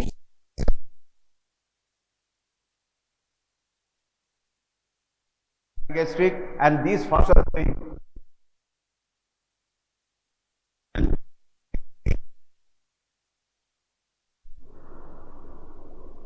so investing layer gives two fascial slings to enclose the intermediate tendon of the digastric and omohyoid muscle.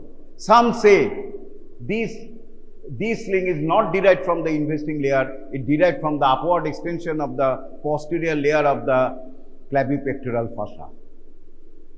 In some books, in some, whatever it may be. So it gives you fascial slings.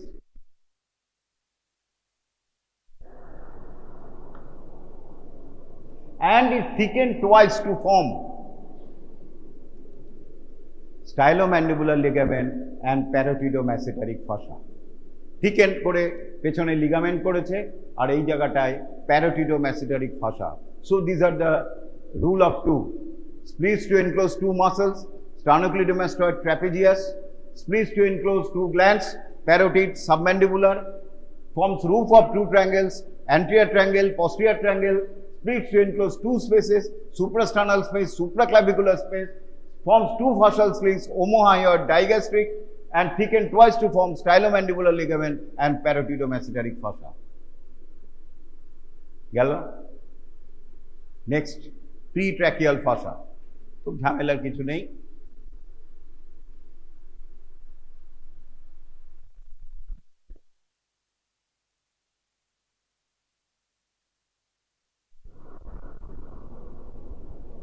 এখানে দেখি টাইমে হয় না, দেখি সময়। Pretracheal layer, it is the trachea and it is the esophagus. এবার trachea বলার আগে একটুখানি আমি বলি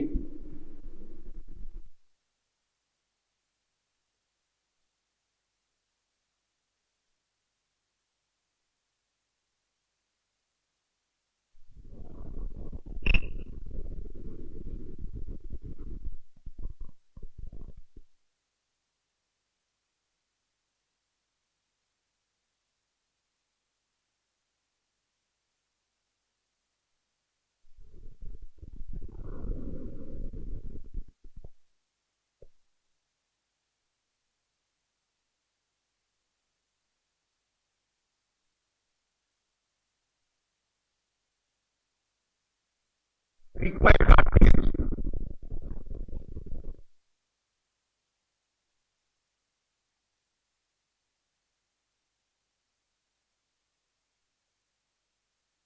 Thyroid cartilage, cricoid cartilage, তারপরে trachea. And this is the larynx. তারপরে হচ্ছে trachea. And thyroid gland,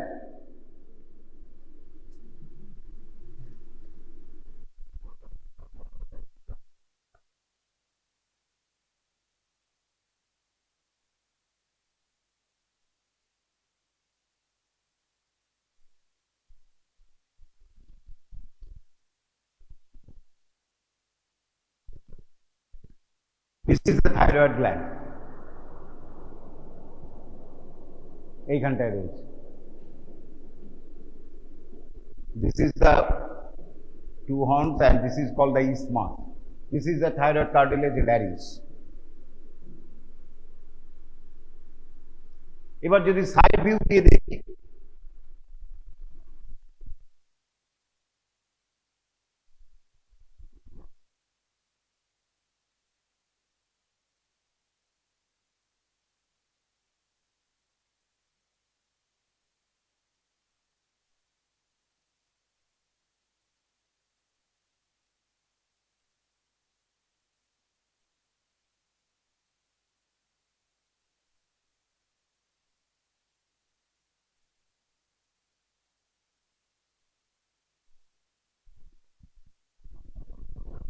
the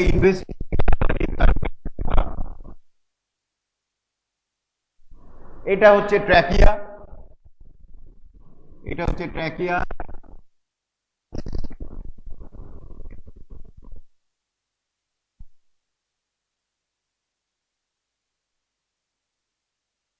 side view দিয়ে করছি, এটা সামনে সাইড ভিউ। তাহলে প্রি ট্র্যাকিয়াল লেয়ার ভার্টিক্যাল এক্সটেন্টটা কি, আগে ভার্টিক্যাল বলছি। It lies deep to the investing layer, investing layer কাটলাম, সরিয়ে দিলাম, then we find this pretracheal layer. Pretracheal layer upper attachment is in the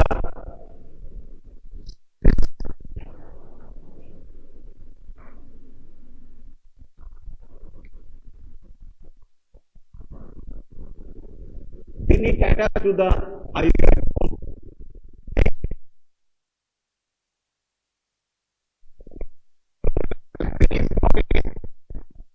ভালো করে শোনো, এটা প্রিট্র্যাকিয়াল লেয়ার এমনি দেখতে পারবো না, we have to cut the investing layer, retract it, সরাবো, then we find the pretracheal layer.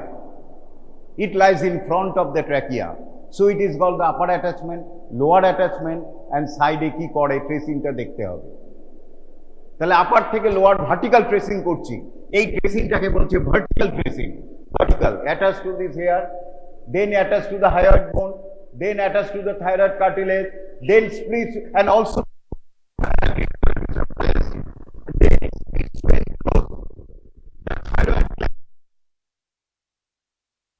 enter the mediastinum. mediastinum এর উপরে mediastinum এর নাম কি?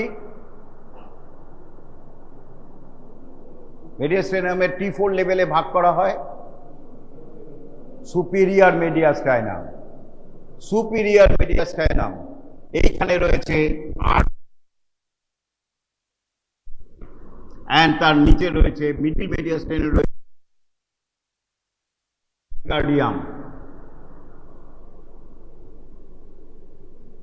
আমি ট্রেসিং করছি pretracheal layer from above downward, vertical, তার নাম হচ্ছে vertical tracing. So it is attached from the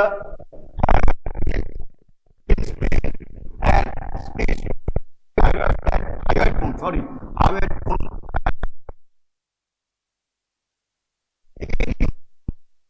down and ultimately adventitia of the arteria and the fibrous pericardium. ওইটাই মিশে গেল। The outer covering of the great vessels of the arch of aorta and carotid arteries, etc., and also it is attached to the upper surface of the fibrous pericardium, out covering of the heart. এরপর একটা very important, ভালো করে শুনুন,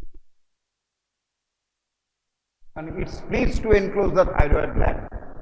So it is a superficial lamina and a deep lamina. Superficial lamina is thick like the parotid gland, but deep lamina is very thin. একটা important point আলাদা, এটার সাথে নেক্সটের যোগ নেই। A part of the deep lamina of the splitting of this pretracheal layer, a part one on either side, a part of the deep lamina is thickened and it is attached to the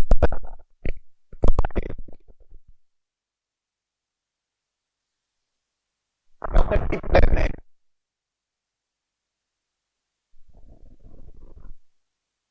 A part of the deep lamina is thickened and attached to the cricoid cartilage. And this thickened part we call the ligament of Berry.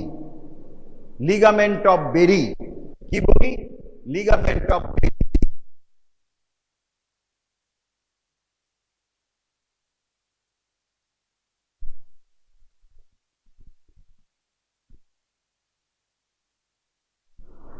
এখান থেকে দুটো explain why question answer হবে। কি কি? Number 1, এখানে একটা swelling হয়েছে। This swelling may be a lymph node, may be a simple abscess, may be a thyroid swelling. How do you know in the bedside it is not a lymph node but a thyroid swelling? Answer: thyroid swelling moves on deglutition. আমরা যখন ঢোক গিলি বা খাই, thyroid swelling move up and down. পেশেন্টকে বলবে এক glass জল খান তো বা ঢোক গিলুন, দেখবে if it is a thyroid swelling or related swelling related to the thyroid gland, it moves up and down. যেই ঢোক গিলছে বা পেশেন্টকে বলে এক গ্লাস জল খান, the swelling is move up and down, the lymph node হবে না। Next anatomical question: why thyroid swelling moves up and down? কেন মুভ করছে? তার কারণ হচ্ছে anatomical explanation. Why? Number 1, glutate, আমরা যখন ঢোক গিলছি বা খাচ্ছি, this hyoid bone,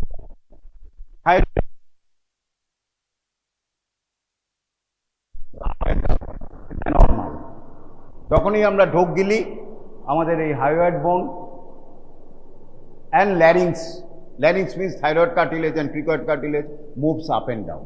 এটা নর্মাল, হতেই হবে। So as is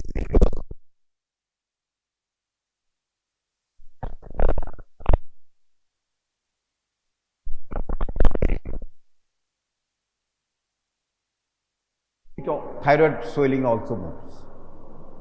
এটা ঝুলে আছে, এ মুভ করলে এও তো মুভ করবে, because when hyoid moves, when thyroid cartilage moves, when cricoid cartilage moves up and down, and thyroid swelling also moves up and down, and these forms actually outer capsule of the thyroid gland, more or less the thyroid gland. So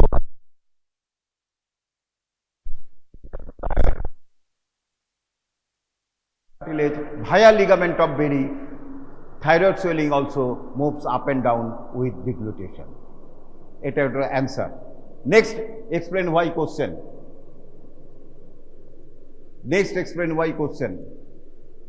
Why there may be occurs dysphagia? Dysphagia means কি? Difficulty in swallowing or eating, especially swallowing, তাকে বলা হয় dysphagia। আগে একটা dysphagia question জেনো। Why there occur dysphagia in mitral stenosis? Chamber যে এটা খুব খেতে পারছি না, ঢোক গিলতে পারছি না, খেতেই পারছি না, আটকে যাচ্ছে খাবার। তো খাবার ইজ অবস্ট্রাকশন হিয়ার। কোথায় হচ্ছে? এইখানটায়। ওয়াই? এইখানটায় হচ্ছে, এইখানটায়। ওয়াই? In mitral stenosis. কি পড়ছো তোমরা? ইন্টারেস্টিং জিনিসগুলি ভুলে যাও। In mitral stenosis, there is an obstruction or closure of the, more or less narrowing of the mitral valve, so that blood of the left atrium cannot go to the left ventricle. So blood is accumulated in the left atrium, giving to enlargement of the left atrium. Left atrium ta boro hoye gelo, and left atrium from the base of the heart base, posterior surface of the heart is formed by the base of the heart, means left atrium and right atrium. As the left atrium is enlarged, just posterior to is the esophagus. So it compresses the esophagus. Esophagus take a chipte deয়, so it cannot eat. Very important question. There is a left atrial enlargement. Why there is a dysphagia? Because just left atrium এর পেছনেই রয়েছে esophagus. So it compresses the esophagus so that food cannot go down properly. Difficulty in deglutition, swallowing, which is called dysphagia. Similarly,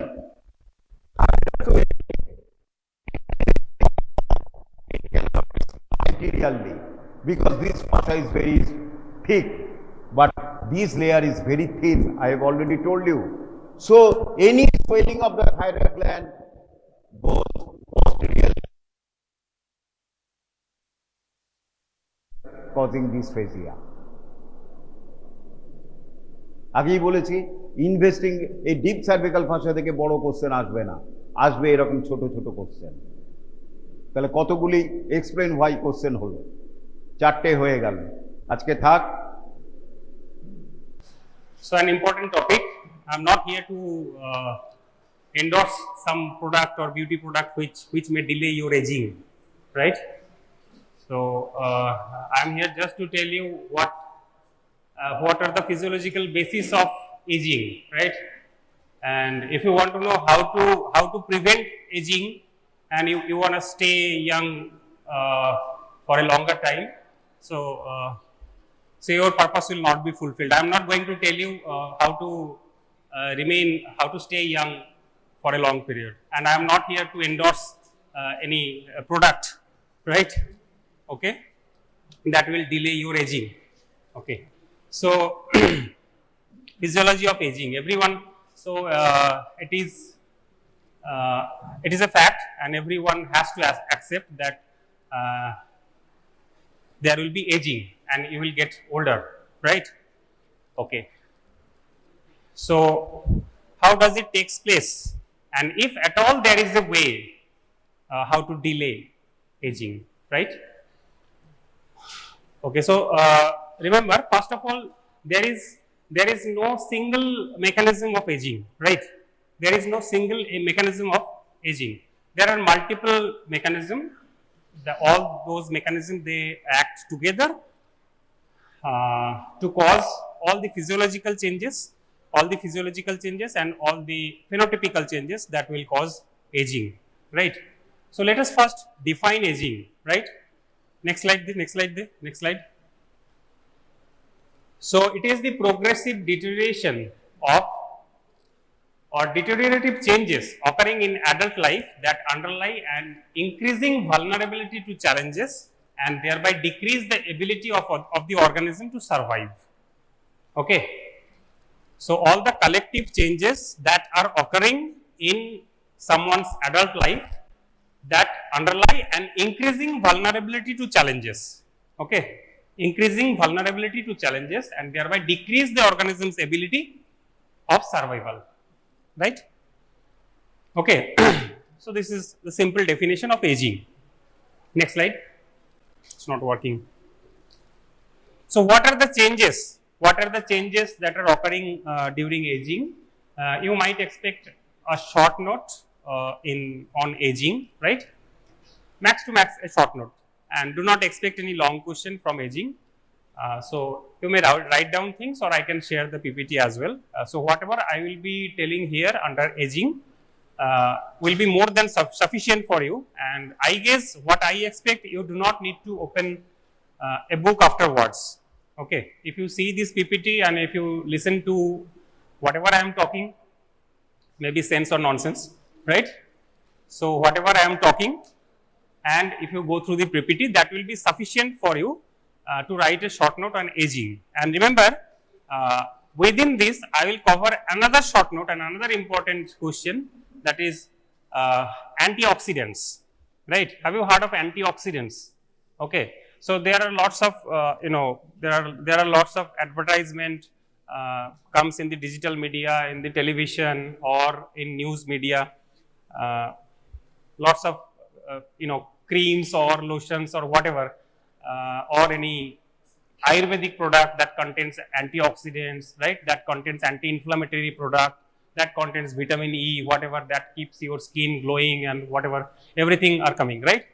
So, the major mechanism is antioxidants, right.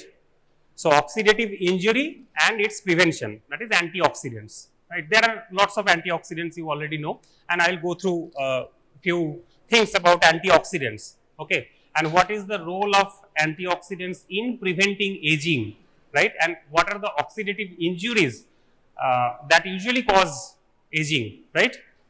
So, I will go through this. So, I will cover two topics for your examination point of view. One is definitely aging, the physiology of aging, and another is antioxidants, right, antioxidants and oxidative injuries. Okay.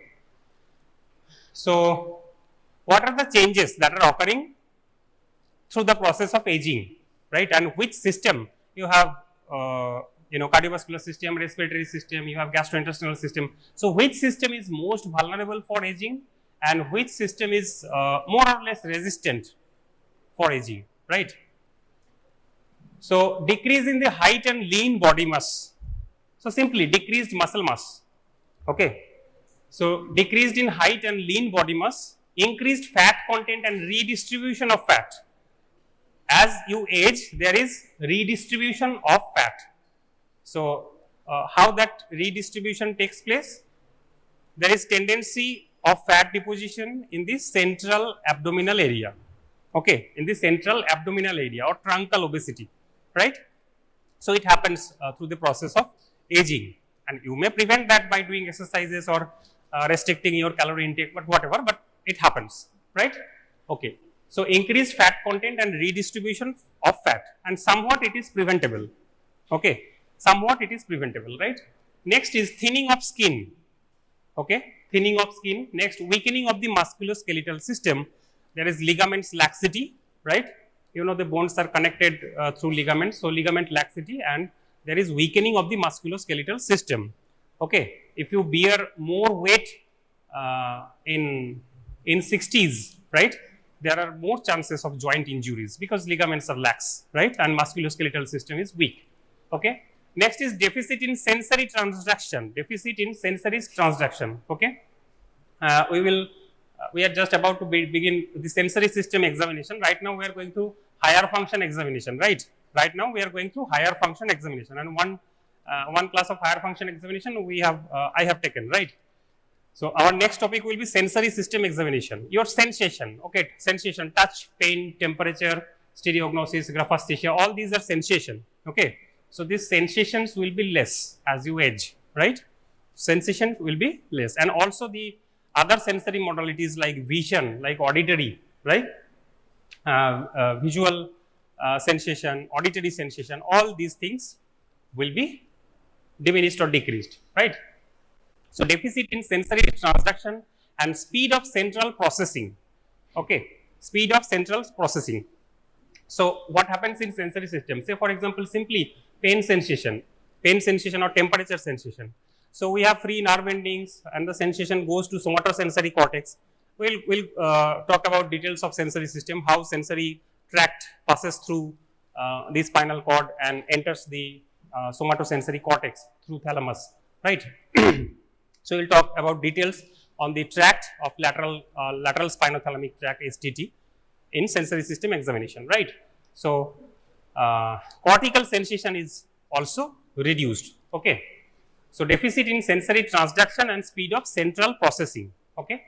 Reduction in arterial compliance, reduction is arterial compliance, right.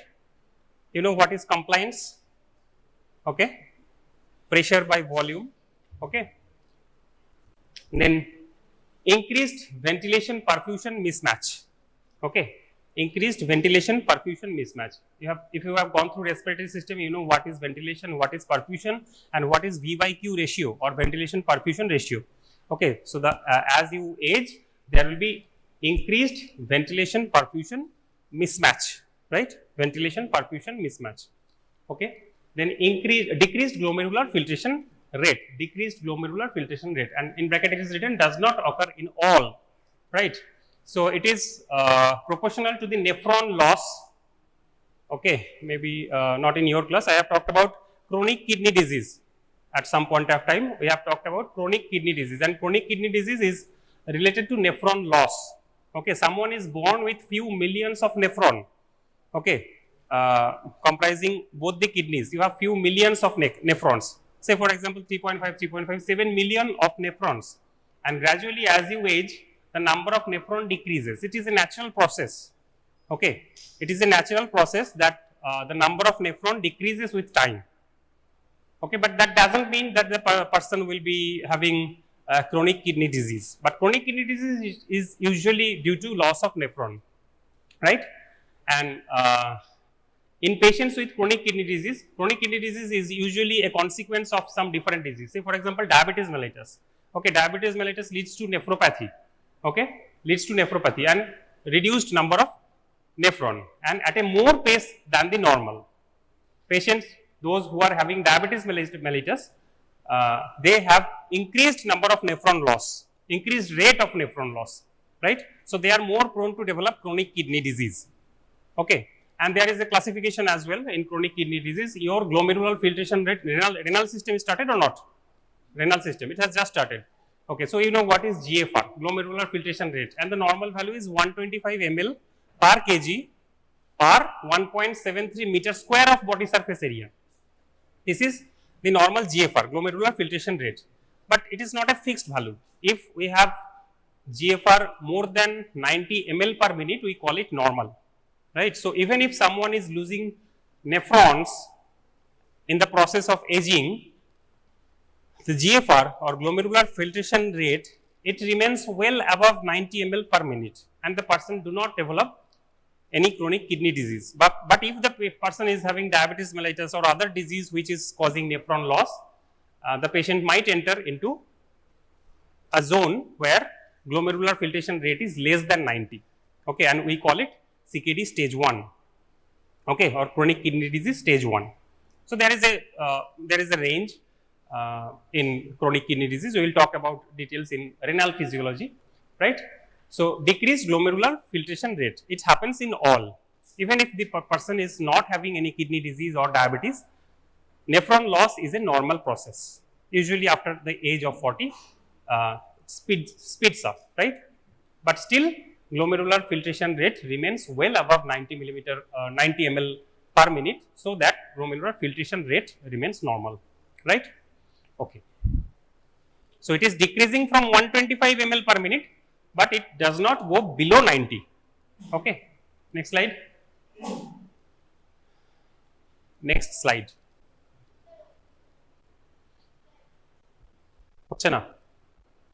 Okay. Okay. So, modest decrease in endocrine function. So, all endocrine function will be decreased, but in modest amount. Okay. Next is, this is a question, which system is usually not affected through the process of aging? And the answer is, there will be central nervous system, options like central nervous, and MCQ, right. So, which system is usually not affected by aging? Your answer is gastrointestinal system. There will be 4 options, say for example, cardiovascular system, respiratory system, nervous system, and gastrointestinal system. Your answer is option D, gastrointestinal system, right. So, it is usually minimally affected. Gastrointestinal system is minimally affected, but remember, we are considering that there is no disease in the gastrointestinal system. The patient is not having any gastrointestinal disease, right. So, if the patient is not, or the subject, not patient, okay, if the individual is not having any disease, it is the system which is least affected through aging. Okay, it is least affected by aging, gastrointestinal system. Okay, now the major thing, what I am coming to. Okay, the major thing is the molecular basis of aging. Okay, I'll just tell you the molecular basis of aging, right? And now you can chalk out how to prevent aging, right? But this is not the class on how to prevent aging. Okay, so I'll just tell about molecular basis of aging or the physiology of aging, right? Okay, so number 1, first important point is reactive oxygen species. Okay, reactive oxygen species. So, before talking about reactive oxygen species, I will show you a diagram, right. So, this is the reactive oxygen species, sorry, this is handwritten, okay. So, but I guess it is visible, right, okay. So, oxygen, let us start with oxygen, right. Let us start with oxygen, and you know, within the neutrophil, neutrophil is the first line of defense, all of you know neutrophil is the first line of defense, it converts itself to a macrophage, and within the neutrophil there are phagocytic vesicles, right, vesicles, there are vesicles, okay, and those vesicles contains important enzymes, and the most important enzyme is NADPH oxidase, okay, and this is your innate immunity, okay, this is your innate immunity, this is the God gifted immunity. So, there is no requirement of any antibody or any cytotoxicity. You know innate immunity and acquired immunity, right. In acquired immunity, it is usually driven by cytotoxicity, by releasing cytokines, and also by antibodies secreted by the plasma cells, right. This is acquired immunity. But the innate immunity means you are having innate immunity from the very beginning, okay, from the very beginning, even from the day one of your life, right. So, what is innate immunity? Neutrophil action is an example of innate immunity. Okay, so what happens when a pathogen, like or a bacteria or virus, okay, there is attack of bacteria or virus. So, neutrophil converts itself into phagocyte, okay, it engulfs the bacteria or the virus, and it takes it into a vesicle, and within the vesicle there is secretion of NADPH oxidase, neutrophilic degranulation, and the major enzyme is NADPH oxidase. So, it is quite useful, reactive oxygen species is quite useful. So, I will give example of COVID-19 infection, okay. So, COVID-19 infection, everyone was talking about increasing immunity, taking multivitamins, right, increasing immunity, taking multivitamins.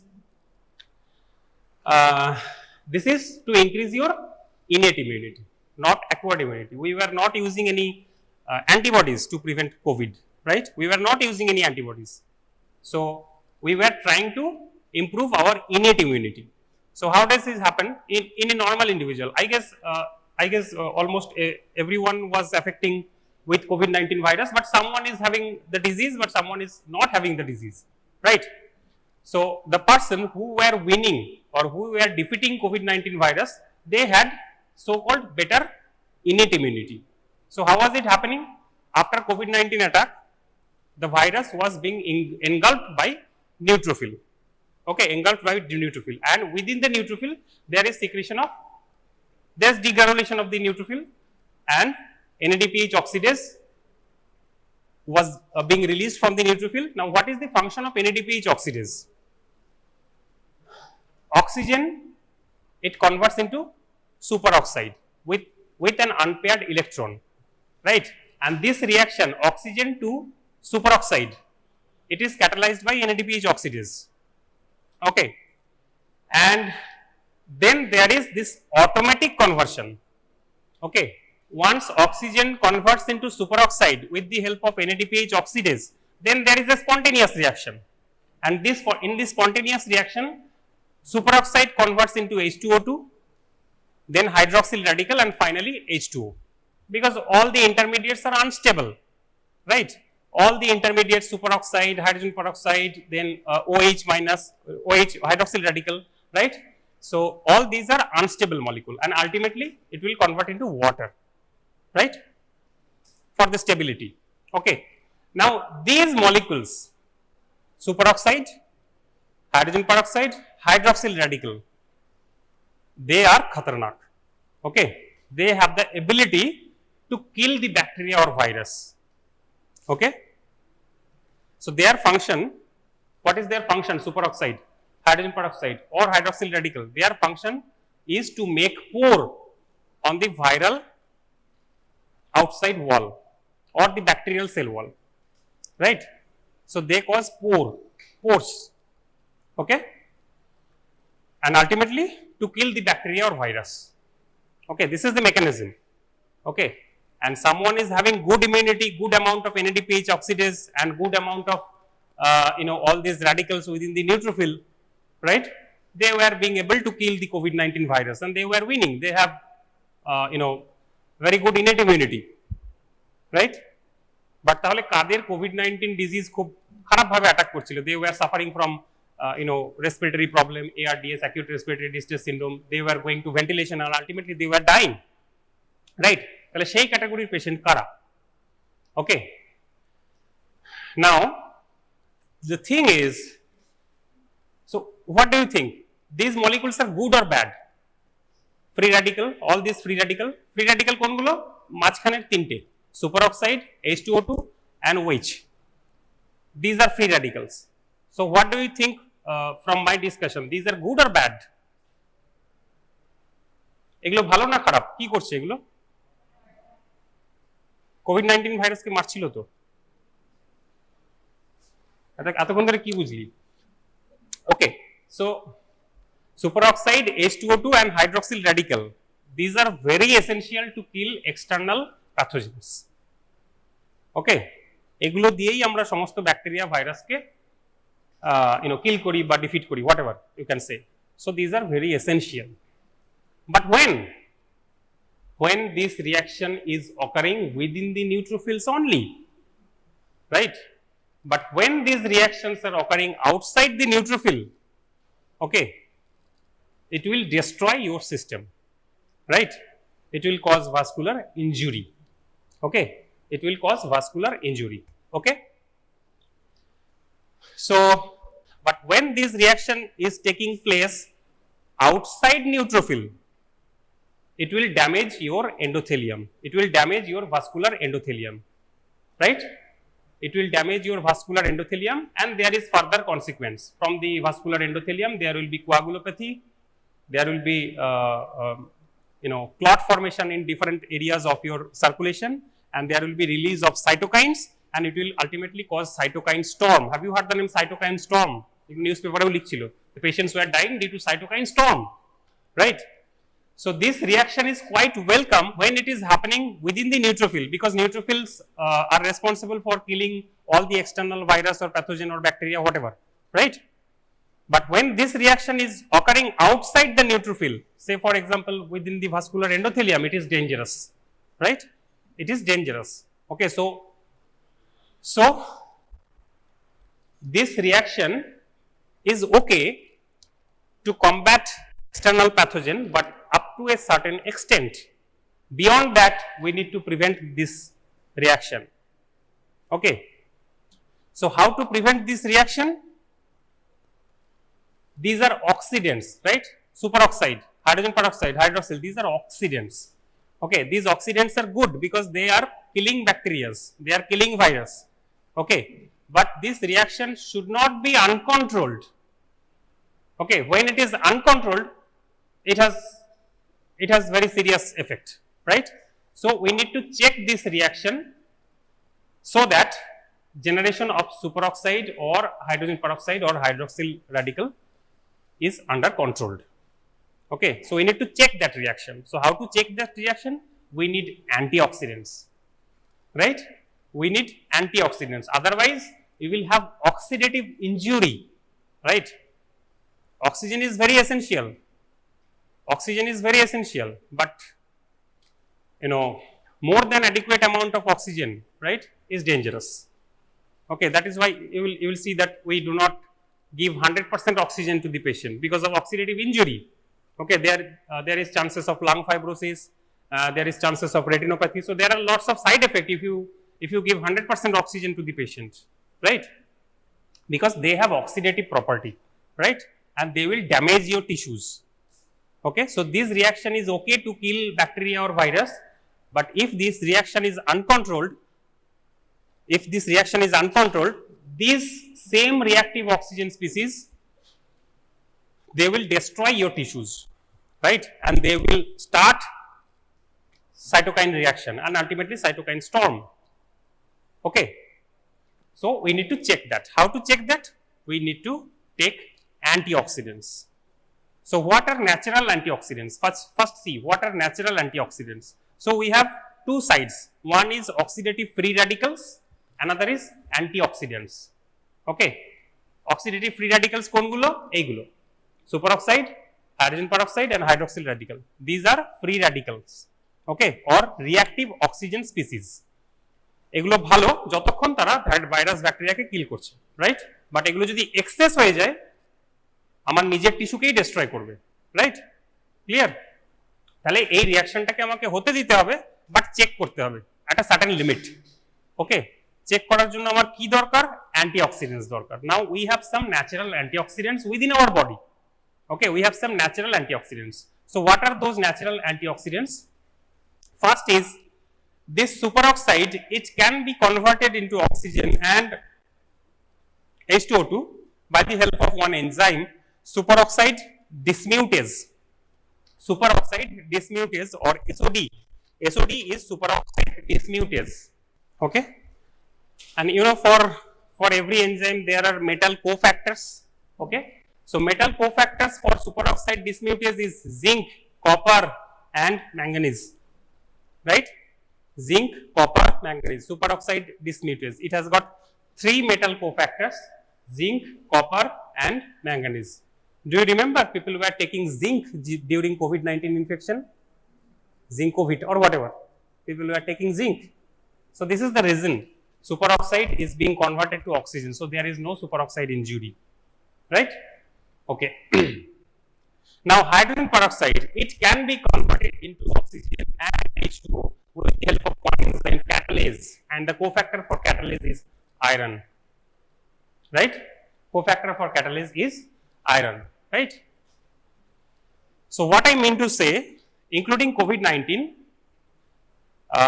most of the diseases are due to oxidative stress. Okay, most of the diseases are due to oxidative stress.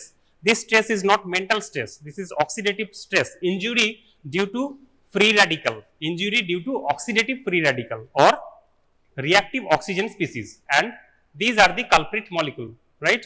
Superoxide, hydrogen peroxide and OH. These are the culprit molecule which will cause injury, right? Okay. So the cytokine storm in COVID-19 infection is due to reactive oxygen species, and we need to prevent those reactive oxygen species, or we need to block those reactive oxygen species. How to do that? Okay, we need to give antioxidants to the patient as a preventive measure. As a preventive measure, not this is treatment of COVID-19 infection. If the COVID-19 infection has already occurred, treatment is different, but this is preventive. This is preventive, right? So we will take antioxidants. Okay, so how to take antioxidants? You can take external supplement of zinc, copper, manganese, iron, right? So if you are taking zinc, you are stimulating superoxide dismutase, so that superoxide is converted to oxygen, right? And I'm giving details about antioxidants because this is again a separate question other than aging. Okay, one mechanism of aging is reactive oxygen species injury or free radical injury. This is the first mechanism of aging. I told you there are lots of mechanisms, there are array of mechanisms behind aging, and the most important mechanism is reactive oxygen species. So this is why it is told that if you take antioxidant, it will prevent your aging.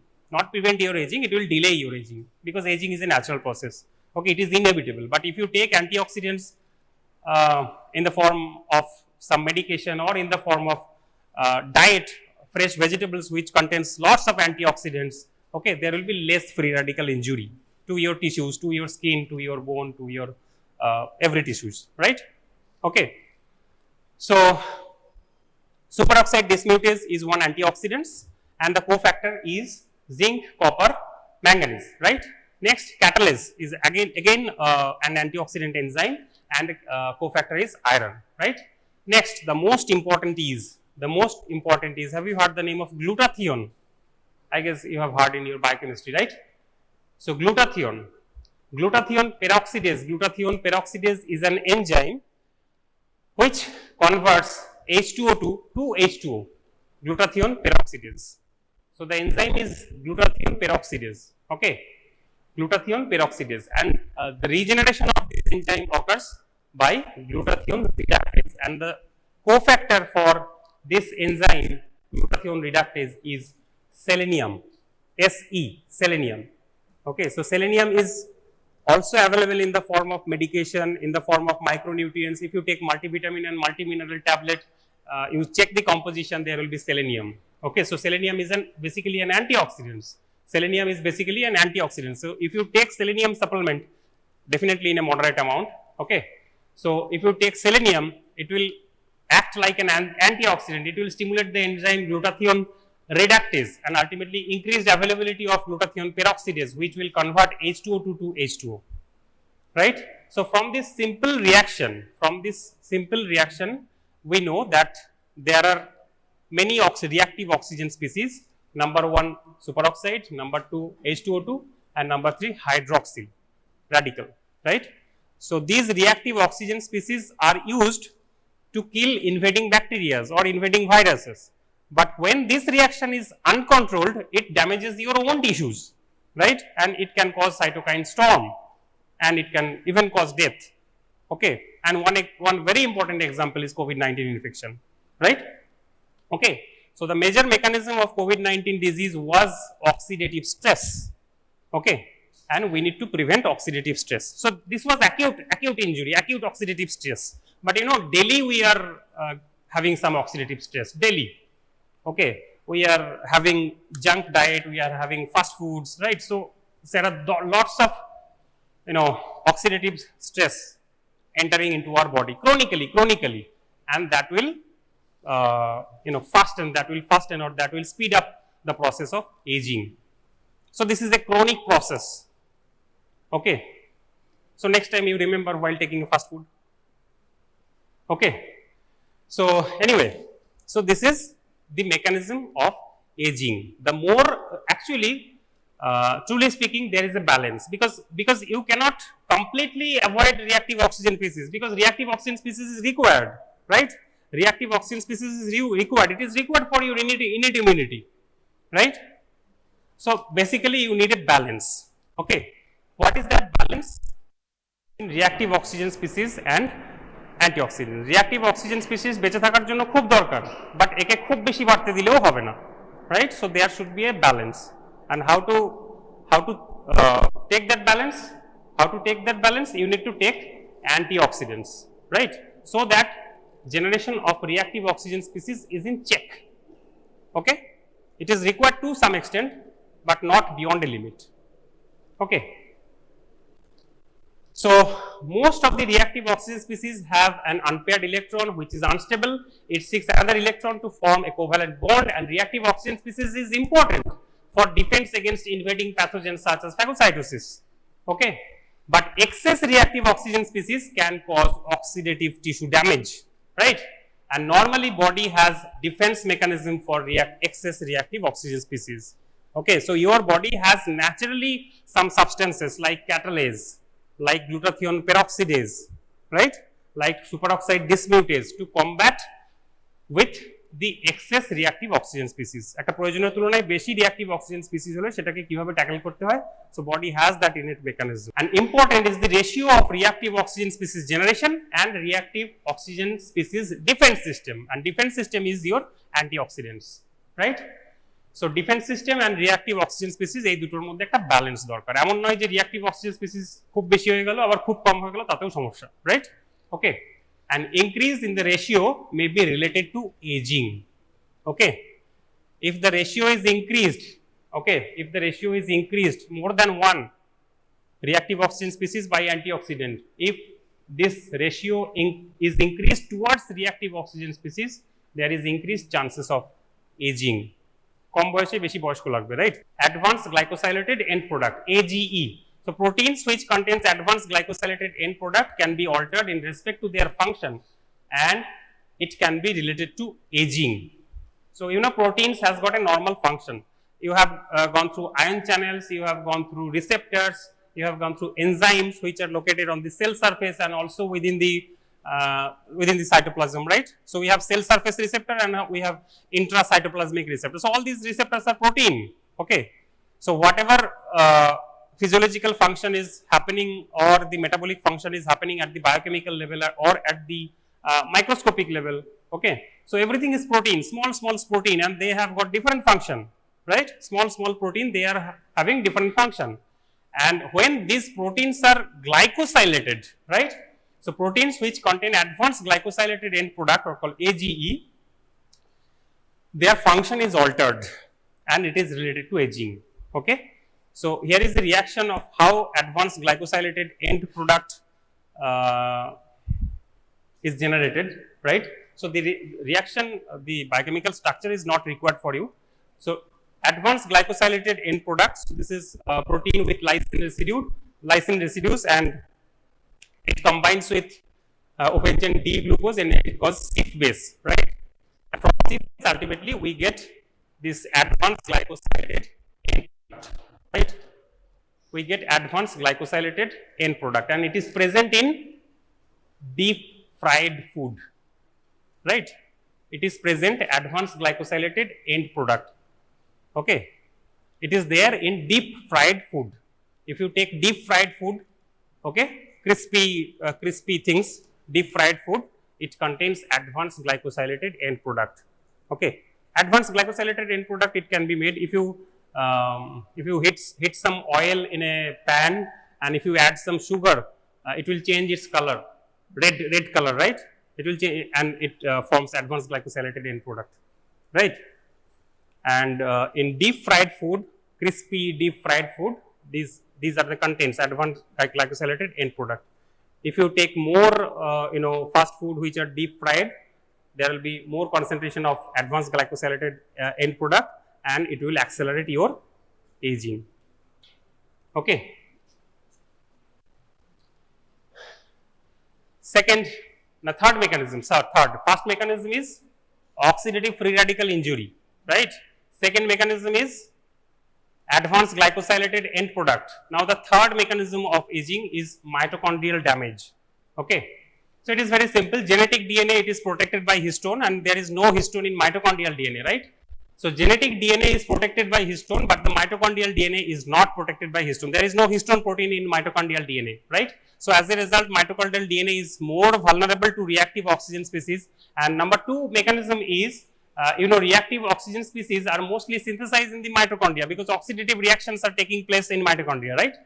Okay. As a result, mitochondria is the most vulnerable damage by reactive oxygen species. So, there are two reasons for mitochondrial DNA damage. Okay. One is lack of histone protein and number two is reactive oxygen species. এটা কোথায় বেশি তৈরি হয়? মাইটোকন্ড্রিয়াতেই বেশি তৈরি হয়। Okay. So, mitochondria is most vulnerable for, mitochondrial DNA is most vulnerable for damage. Next is DNA repair mechanism. We have a specific DNA repair mechanism. There are lots of DNA repair mechanism, right. And the efficiency of DNA repair mechanism decreases with aging, right. Protein homeostasis, misfolded protein. Okay. You have gone through structure of protein. There is a primary structure, secondary structure, tertiary structure, quaternary structure, right. So, protein folding, it comes to the three-dimensional orientation of the protein. Okay, three-dimensional orientation of the protein. So, misfolded protein, if some protein is misfolded, so it is not going to work properly. Okay, there is proper folding, there is proper tertiary and quaternary structure of the protein, so that the protein will work, right. Any protein, it may be a receptor, it may be an enzyme, it may be simply hemoglobin, globin, right. It has a quaternary structure, right. Orientation of the subunit in a three-dimensional space, right. So, protein has got a particular three-dimensional structure. When this structure is lost, there is misfolding, this protein is useless. Okay. Useless means either it will not work or it will do some harm to you. So, misfolded proteins are maybe dangerous or it will not work, right. So, there are different diseases due to misfolded proteins, right. But your body has got some mechanism to deal with this misfolded protein. What to do with misfolded protein? Every time in our body there are generations of misfolded protein, but body has got innate mechanism to deal with the misfolded protein, to discard misfolded protein. How to do that? So, there is number one mechanism is molecular chaperone. Okay. Misfolded proteins are refolded back correctly by molecular chaperone. The detailed mechanism is not required for you, right. And the misfolded protein can be degraded by ubiquitin proteasome pathway. Okay. And third mechanism, I guess it was discovered in 2020 or 21. three Japanese scientists, they got Nobel Prize for discovering this autophagy, right? Autophagy, if you remember. So, misfolded protein can undergo autophagy in the lysosomal system. Autophagy mechanism can be of three types: microautophagy, macroautophagy, and chaperone mediated autophagy. Okay, so misfolded proteins will be undergoing autophagy mechanism, right? So, there are the three mechanisms. Under first mechanism, misfolded protein can be refolded again correctly so that it work properly, and 2 and 3 mechanism is to discard misfolded protein. One is ubiquitin proteasome pathway and another is autophagy. Okay, and defects in any of the above three mechanism may derange protein homeostasis, which might be the basis of aging, right? Again, all these mechanisms, what I am telling, the mechanisms behind aging, all these are in sequence according to their importance, because most important mechanism is reactive oxygen species.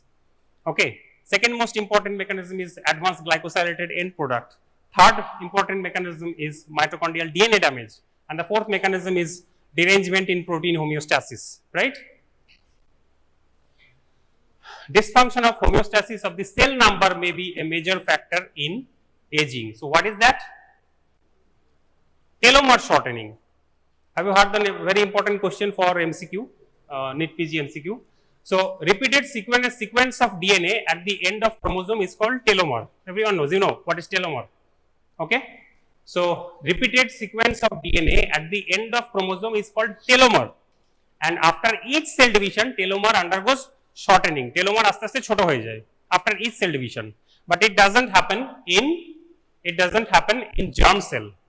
Okay, germ cell এর telomere কোনো shortening হয় না because of the presence of one enzyme called telomerase. Okay, so germ cell telomeres do not show tense due to presence of enzyme called telomerase. Otherwise, in somatic cells there is telomere and it undergoes shortening gradually. Okay, there is telomere, it undergoes shortening gradually after reaching a critical length. Okay, chromosomal length aste aste komte thakche. Why? Because of telomere shortening. After reaching a critical length, which is called Hayflick limit. Okay, this is MCQ, Hayflick limit. Okay, after reaching a critical length, which is called Hayflick limit or Hayflick length, the cell cannot divide. Okay, so there is a fixed number.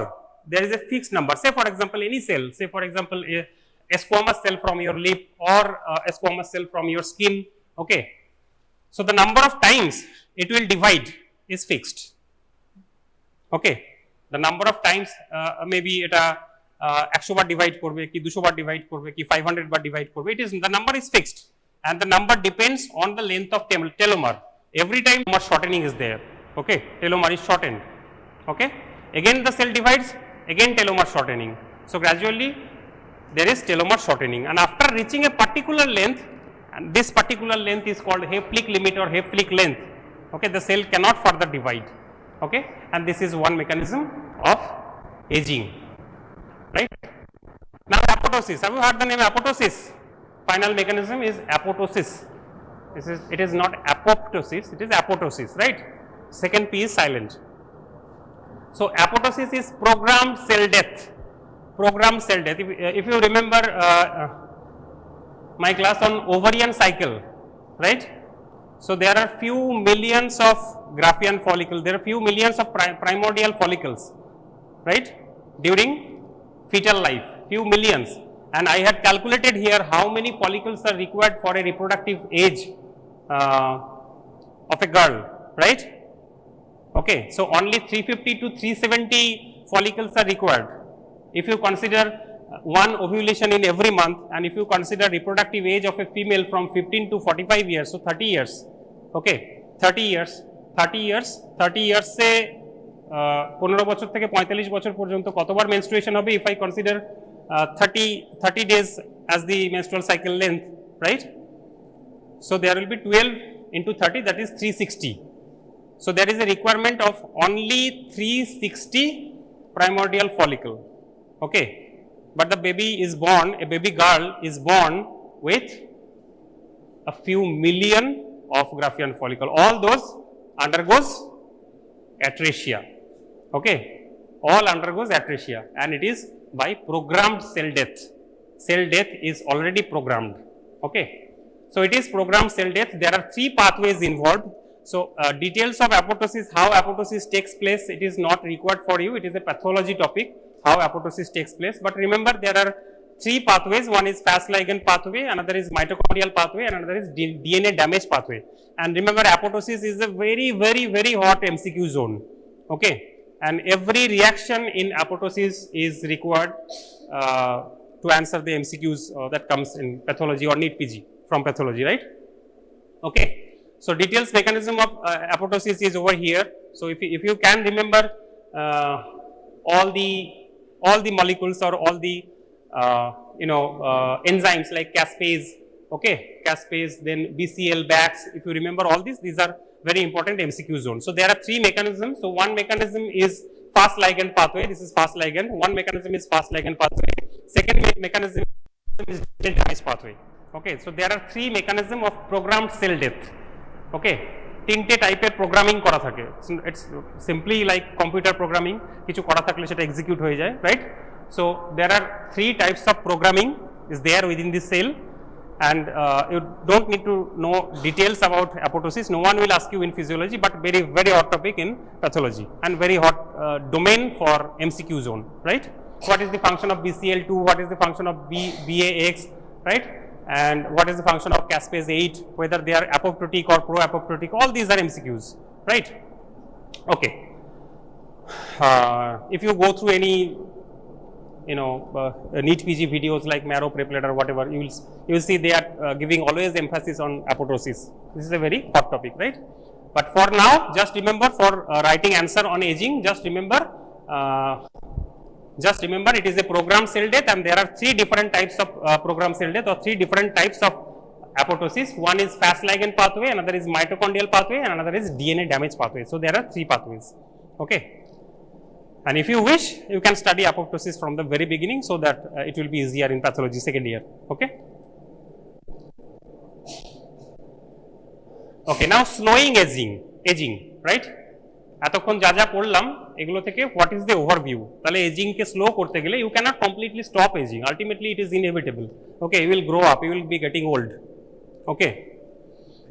Even if you are not liking my words, you are going to get old. Right? So, how to prevent aging, right?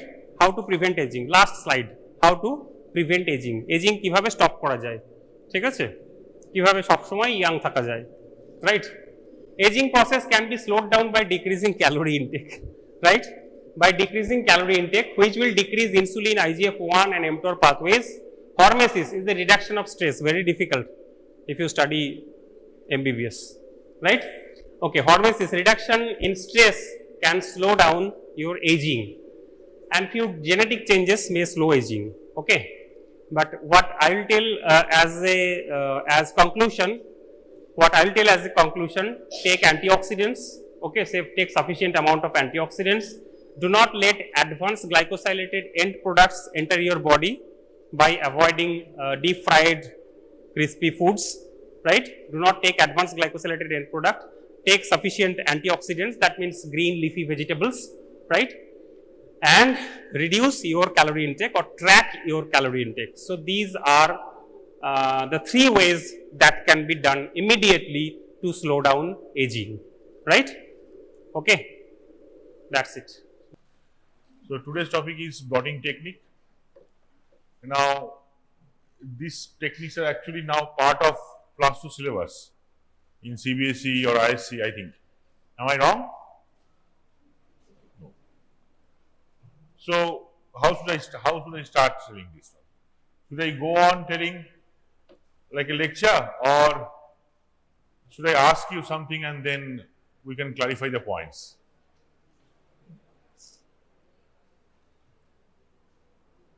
Yes, madam, what is your opinion?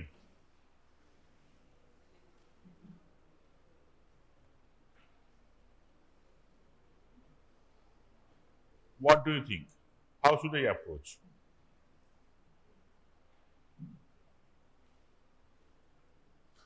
Do you have any idea about this? Is it used for food or for wearing clothes? What is this?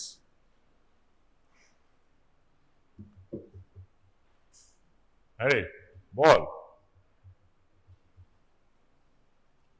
Sit down. Blotting techniques are techniques for separation and identification of nucleic acids or proteins, where a particular type of transfer technique is utilized. Okay. So, for example, it is like an example of train journey. You might take a train for local trip, you might take a train for foreign trip, you might take a train for national trip. Correct? So, what molecule we are separating, that is not important. How we are separating, on that basis, it is termed blotting technique. What do you mean blotting? Blotting means what? Bolo?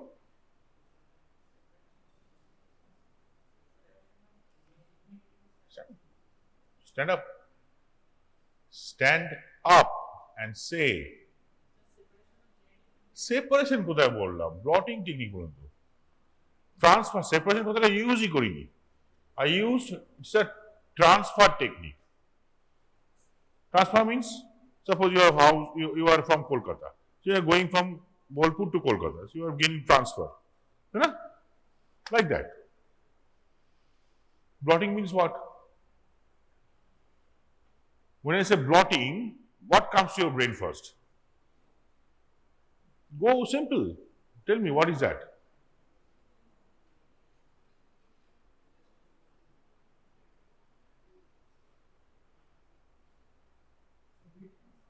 হ্যাঁ বলো,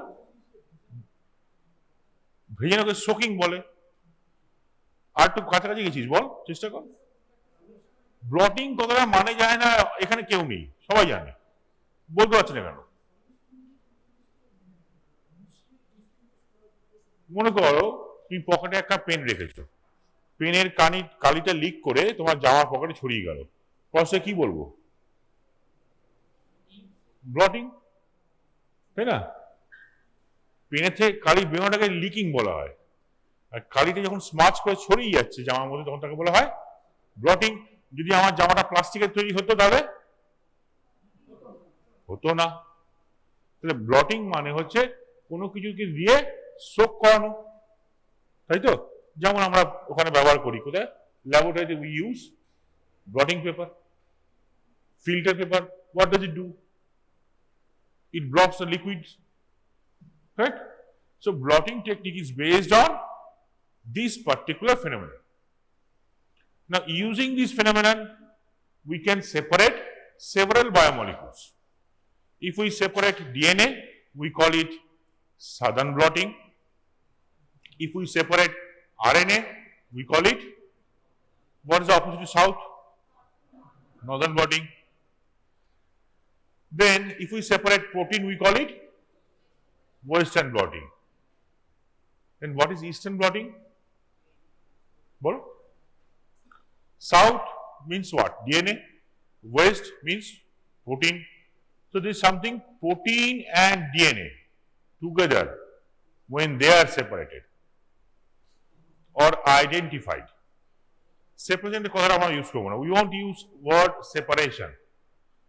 For separation, different other methods are there. For electrophoresis, for example, we use identification. Correct? So blotting techniques are of different types depending on types of molecules they separate or identify. Right? But the basic thing is they rely on particular process called blotting. Fine. এবার এখান থেকে কি ধরনের question আসে? Question আসে either of these three: southern blot, northern blot, and western blot. Describe any of these three. Clear? তাহলে আমাদের দেখতে হবে যে how we do these procedures. তো যে টেকনিকটা যদি সেম হয় তাহলে তার ডিভিশনগুলো সেম হবে, তাই তো? ডিভিশনগুলো সেম হবে। কি ডিভিশন হবে? ফার্স্ট কি আছে? phases of this technique, separation, next transfer and immobilization, next hybridization, and lastly visualization. Can you all repeat one more time?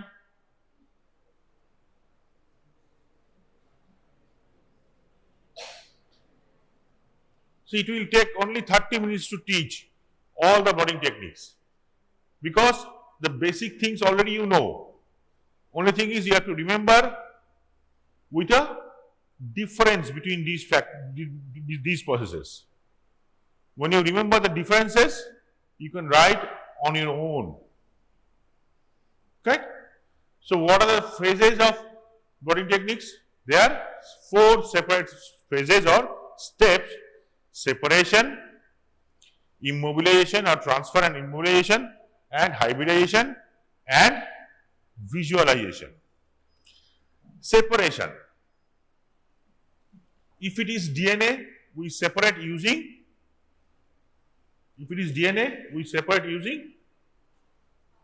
tell me a technique.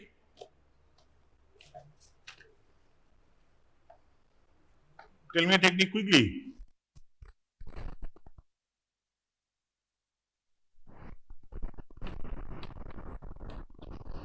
If it is DNA, which technique we use? Huh? জোরে বলবা, বুঝতে পারছি না। আরে bloating তো সেপারেশন। আমি একটা DNA gel electrophoresis. Can you name the gel? Very good.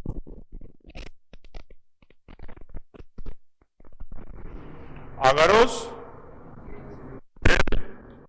electrophoresis. Right?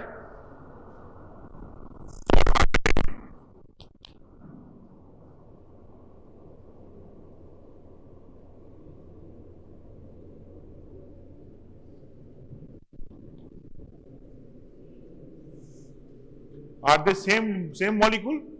DNA, RNA, nucleic acids?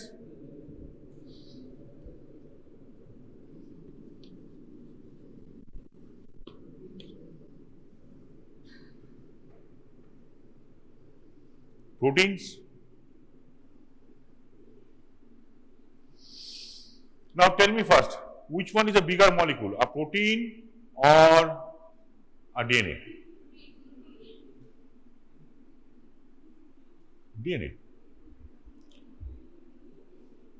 DNA.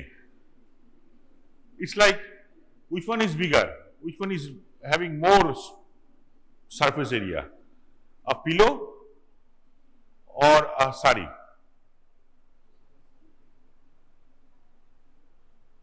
Which one?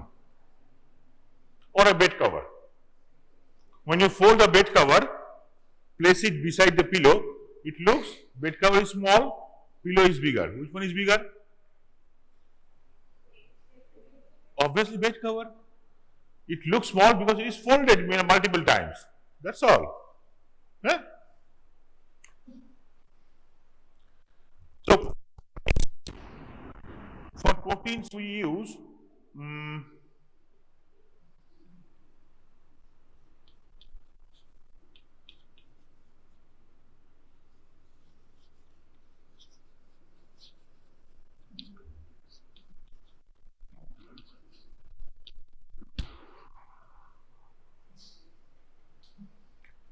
native gel electrophoresis.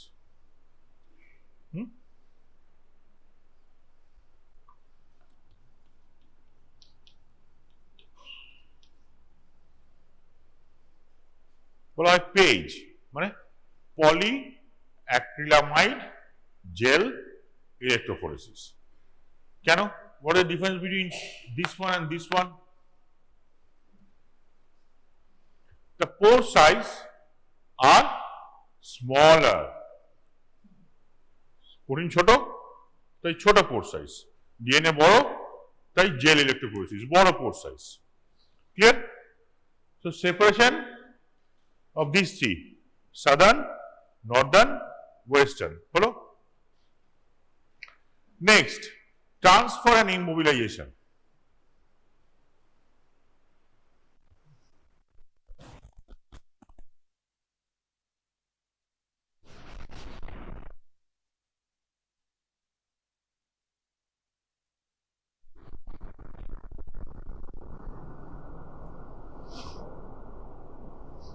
আগে টেকনিকের স্টেপগুলো বোঝো, তারপরে ইন্ট্রিকেট যেগুলি থাকবে সেগুলি তোমার পড়তে পারবে, কোনো ব্যাপার নেই।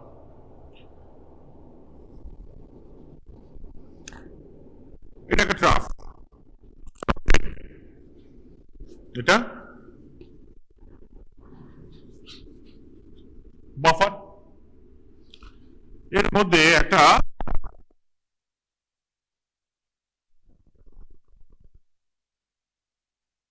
দেওয়া আছে বা স্পঞ্জ দেওয়া আছে, এর উপরে ইলেকট্রোফোরেসিস করি আমরা এরকম একটা জেল রাখি, তাই না? Gel slab we cast a gel slab. A gel, it has a property, when it is heated around 60 degrees Celsius it becomes liquid, and when it is cooled below 50 degrees Celsius it solidifies, right?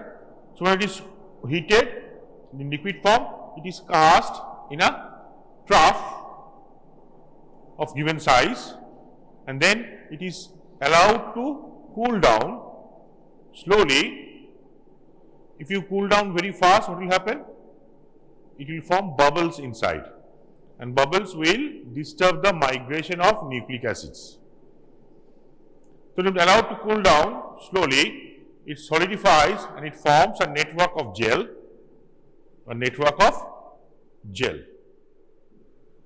Now, if you ask me what is the concept of network of gel,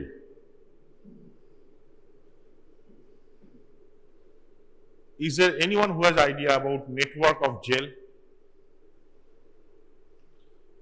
Do you use certain special brands of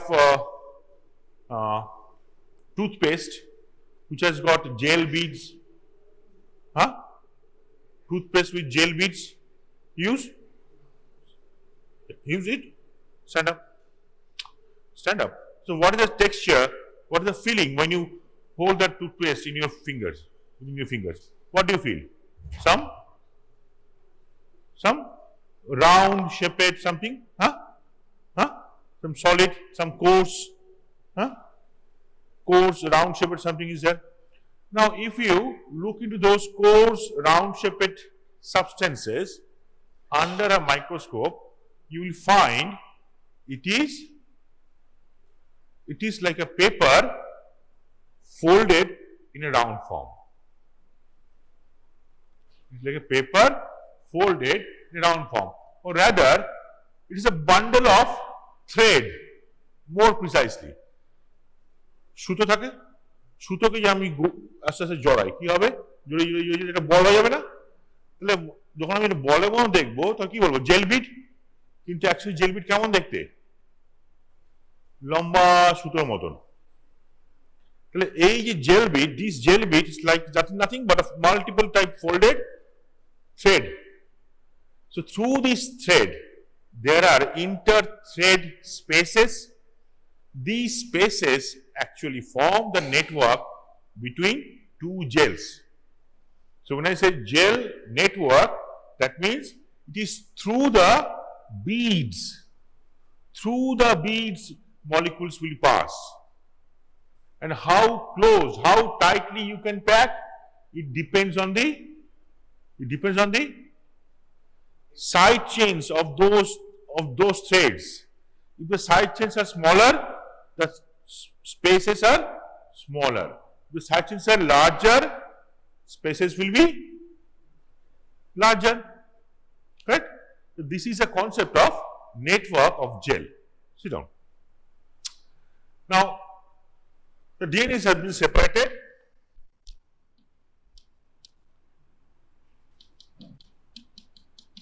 Now this particular gel has been placed here.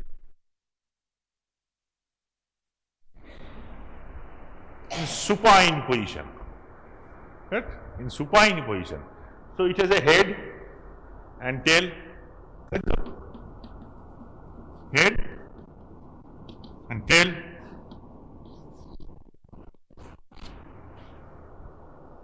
Correct? It migrated from negative electrode to positive electrode. Now, after the migration is over, then it is placed in a supine position. Then on top of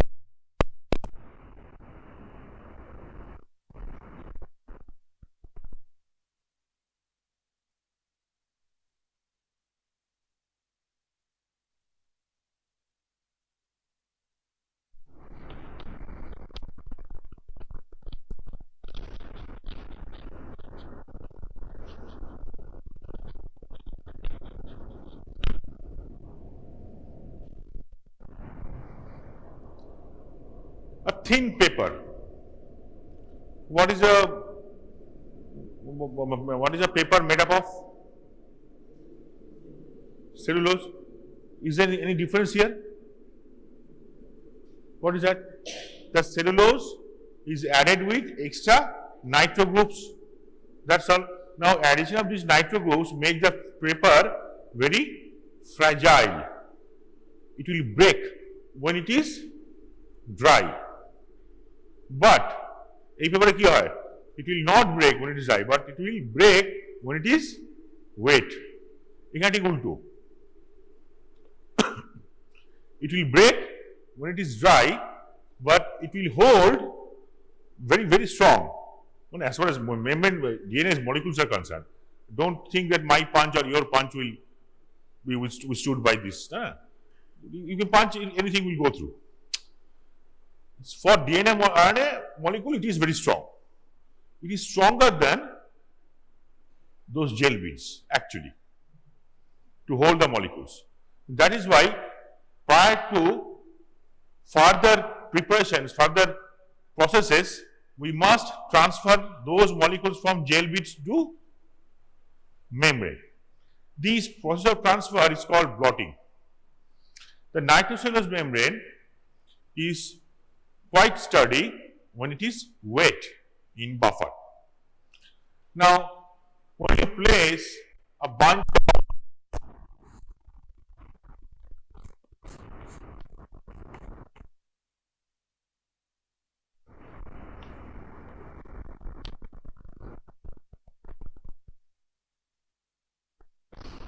how is it possible without blotting paper? Huh? So, put some thick blotting paper, bunch of blotting paper, and then keep your. What is the heaviest book you have? Anatomy? Huh? Or physiology? Okay.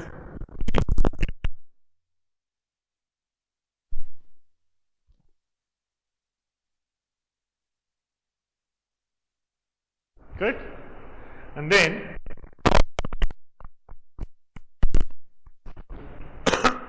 okay, leave it. How long? For overnight. Next morning, what will happen? The molecules separated in the gel slab will migrate this way, but they won't be able to cross the nitrocellulose membrane. Why? Because it is strong and sturdy and without any gap comparable to gel beads. Gaps are very small, so they cannot travel through, but buffer molecule can travel through. Why?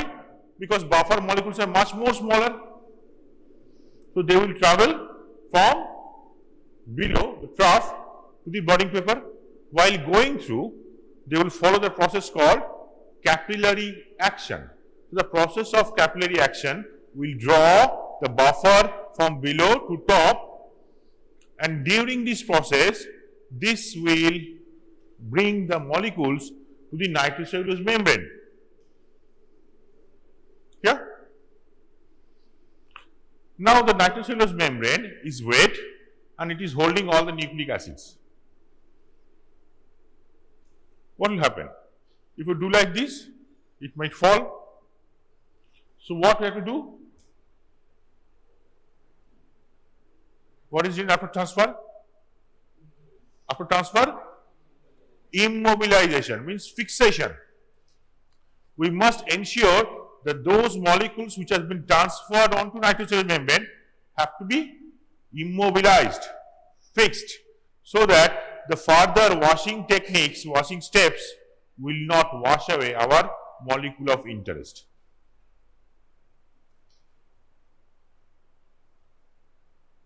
Right? Molecule of interest.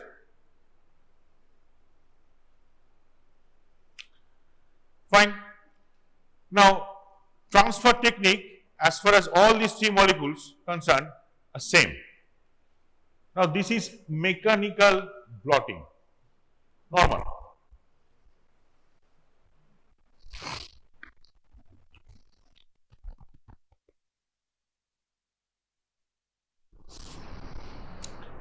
Can we speed up the process? Yes, we can. We put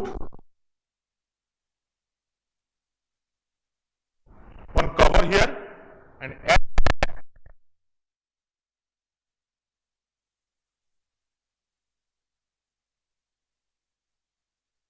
peristaltic pump, vacuum pump. So if you start the vacuum pump, it will draw the buffer more faster rate. So transfer process will be faster. How fast? It will be in hours. It was overnight, now it will be in hours. Okay. How fast? Say 4 hours. Okay. So this is using vacuum pump. Further faster? Yes. Why?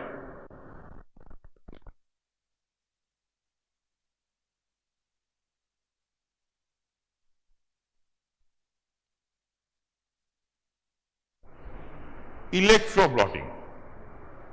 So in the blotting space only, I haven't moved to immobilization. In the blotting space only, we have three things to mention: normal blotting, mechanical blotting using vacuum pump, and electro-blotting. What is electro-blotting? Nothing. Very easy.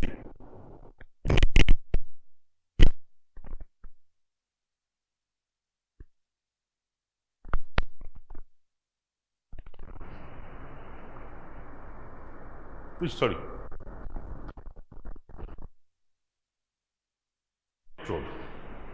Then the whole molecules will migrate from gel to nitrogen very fast, within 2 hours. Huh? So as a process developed, as development of science, they speeded up the process. Right? So this is transfer. Now immobilization or fixation. Now DNA,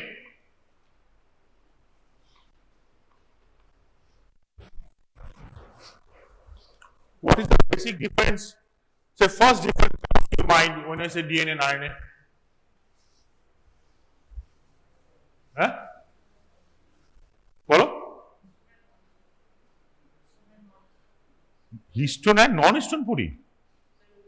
Huh?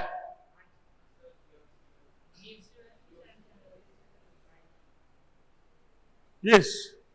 What is the first difference comes to your mind when I say DNA and RNA? Bolo? Okay, second. Huh? DNA is double stranded, RNA is single stranded. So can this affect the process of immobilization? Yes. The nitrogen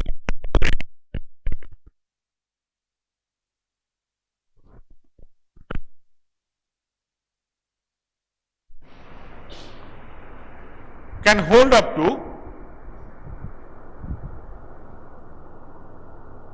single stranded nucleic acid. Correct? So for RNA, no issue. automatically it will get stuck with the nitrocellular membrane because RNA is single stranded. What about DNA? DNA being double stranded, that too very sturdy molecule, stronger molecule. Don't get upset very soon. You need very strong conditions to change the DNA structure. So strongly you have to heat, or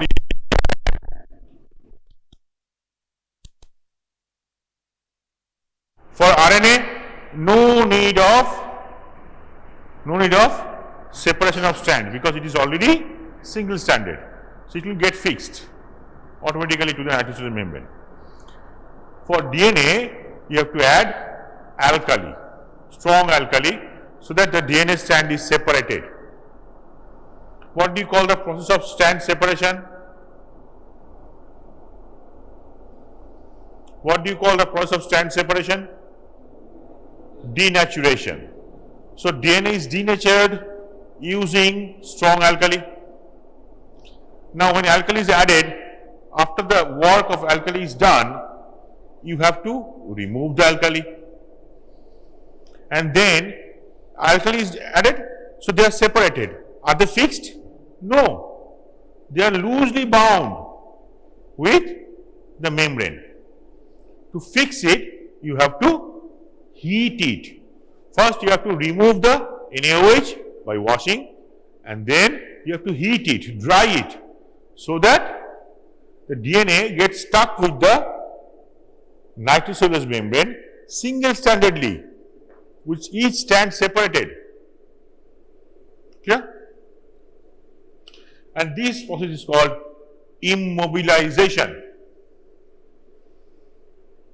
Correct? For protein, RNA, no extra step. DNA, denaturation, then heat fixation. For protein, how do you do?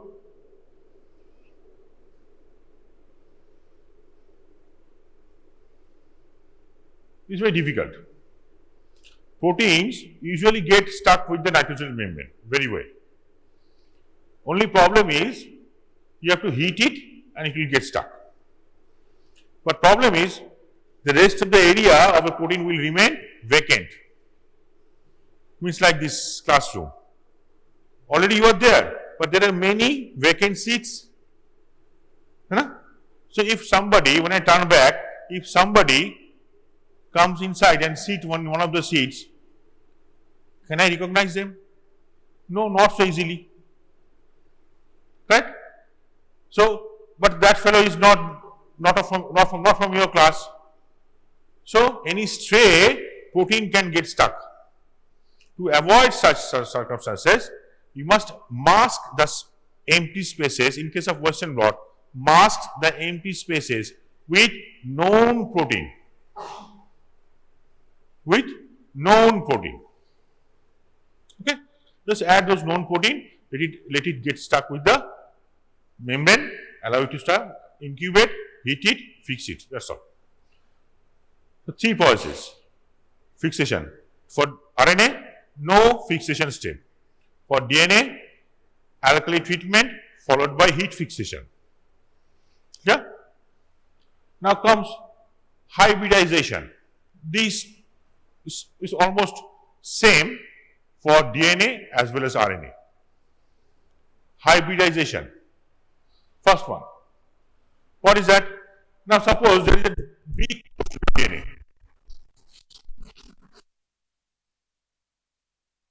This of several sizes. We want to find out whether these fractions has got HBS gene or not. Means sickle cell hemoglobin gene. Correct? From the gene library, we know what is the structure of or sequence of HBS gene. We will refer to that number and order to a biotech company who will prepare probes for me.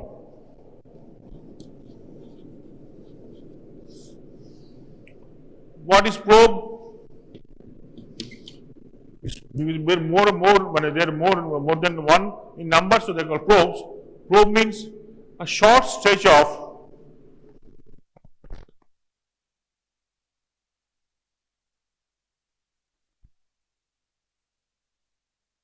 targeted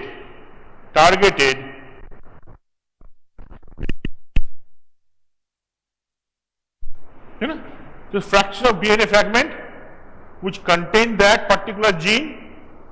If we have the probe, we put it in the DNA mixture and they will come and join here by the simple method of hybridization, ATGC base pair. Simple, only a short stretch.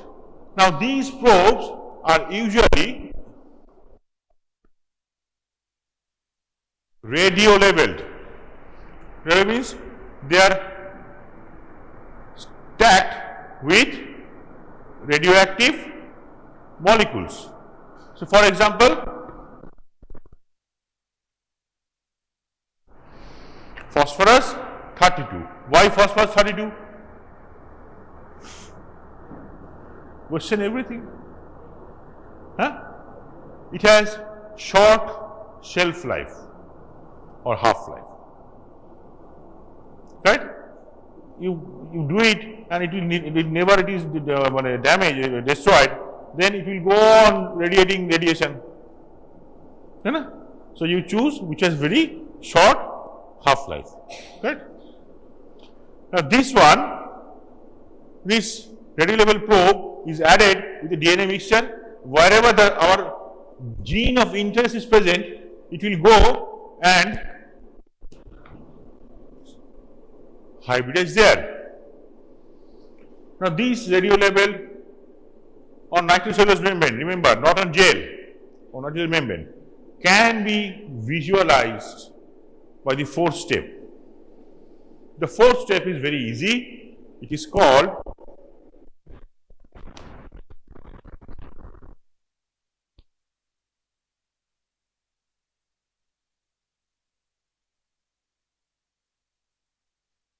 radiography. What is this autoradiography? Radiography means what? Anyone?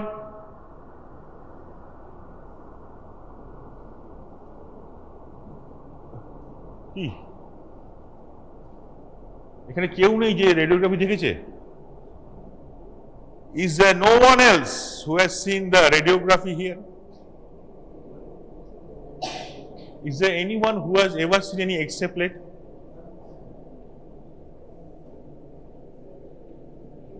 X-ray plate?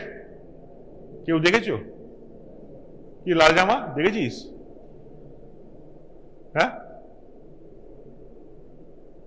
X-ray plate দেখেছিস জীবনে? তুই জীবনে X-ray plate দেখিসনি? তুই বস, ওকে বলছি দাঁড়া। তুই জীবনে X-ray plate দেখেছিস? ओ अच्छा देखा है, तो देखा है एक्सरे प्लेट देखा है? कहाँ देखा है बाबू? हाँ फिल्म में, जैसे 3 Idiots या फिर lymphocytoma of the intestine, Munawar MBBS, where he was holding the X-ray of a skull. It says sitar means three strings, but it has 17 strings. Correct? Yeah, thumb does the same work. It holds on to the scale when you are singing. It brings you back to the scale when you are going away from the scale. So when you know more, you do not have to find out the wire. In one place only you can tung, tung, tung, tung. Good. So let us learn more. Nitrocellulose membrane transfer by blotting and then fixation or immobilization by alkali heat for DNA, no extra step for RNA. For protein, using masking protein, MASK, masking proteins. Correct? And heat, normal heat, just heat it, it will get stuck. And then autoradiography, place an unexposed X-ray film, leave it for overnight. Next day morning, you find out which position it finds the radioactive exposure, find out the place, separate it. Okay. So, how small they can move?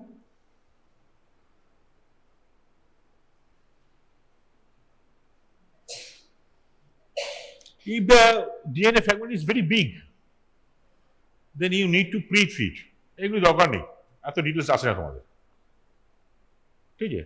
This much detail is not required because I skip many steps in this process.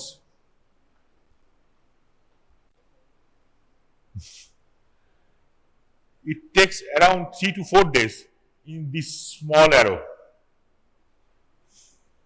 Okay, and from here to here it takes 1 day. From here to here, well, in this place it takes 1 more day.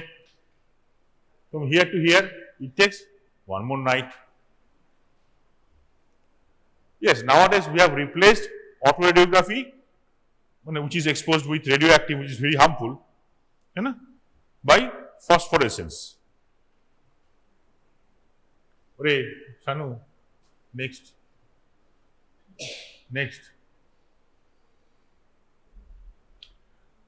What is this? Nitrogen membrane. See, nylon sheet. Like a nylon sheet can also be used. Nylon sheet can also be used. Nitrocellulose membrane. Nylon sheet can also be used. Did you find any video where famous brand of snacks has been shown in a video in YouTube? A famous brand of snacks, which is very crunchy, crispy, like kurmur kore, what is the brand? I don't want to name, I think you understood. So that particular brand of snacks, in many videos you have seen people, they are burning in the flame and it becomes like a plastic. And they tell, see, what you are eating?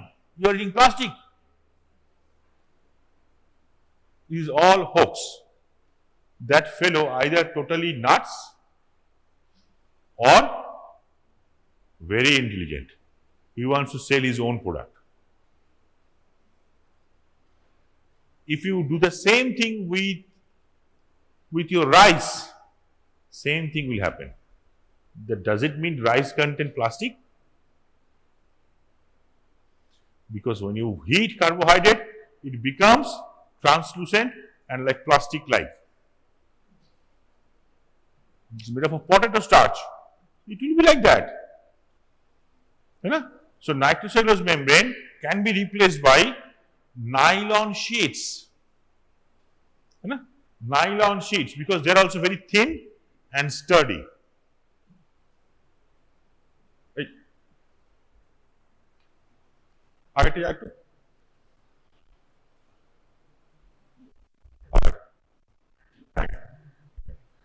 Pressure is applied evenly on the gel for suction purpose to ensure good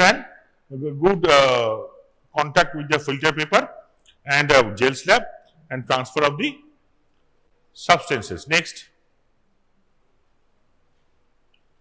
Now, the membrane is then baked in a vacuum or regular oven at 80 degrees Celsius for 2 hours, or it is exposed to ultraviolet ray.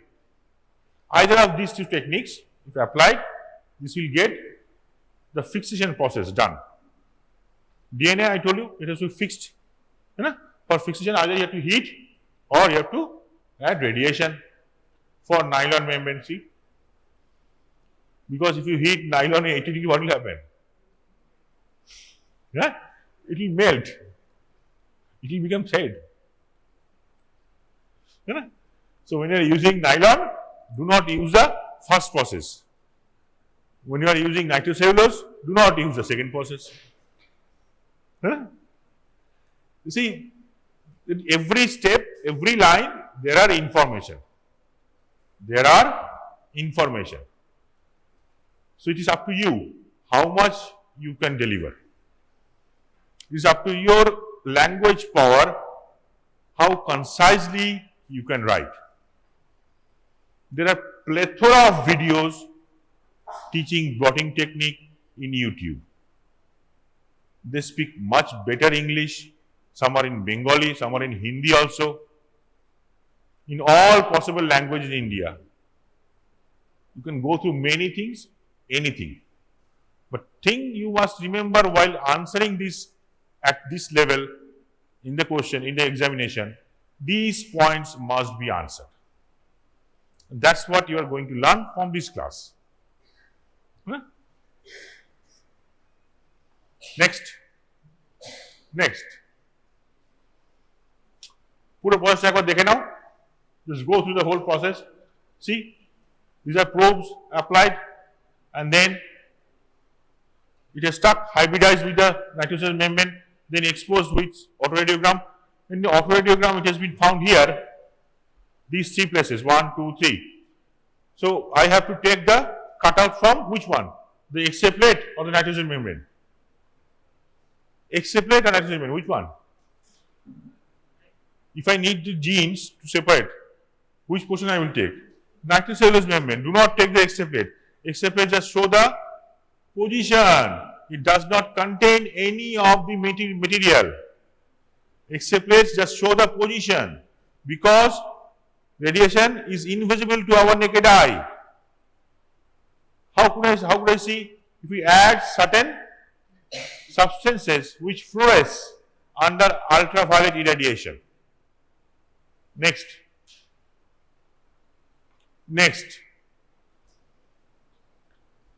Use formaldehyde to break hydrogen bonds if required and denature RNA because single stranded RNA will form intermolecular base pair and fold on itself. What is this? As I said, RNA does not require any fixation process. Why? Because it is single stranded. It automatically get stuck with the nitrogen membrane, NA membrane. But problem is RNA makes fold on itself. So how do you release them? Formaldehyde solution. Let's add formaldehyde solution. RNA will not form or not get folded on itself. Then you apply, then wash the formaldehyde. That's all. It will get stuck with the nitrogen membrane automatically. Okay? Like NaOH for DNA, formaldehyde for RNA. Next.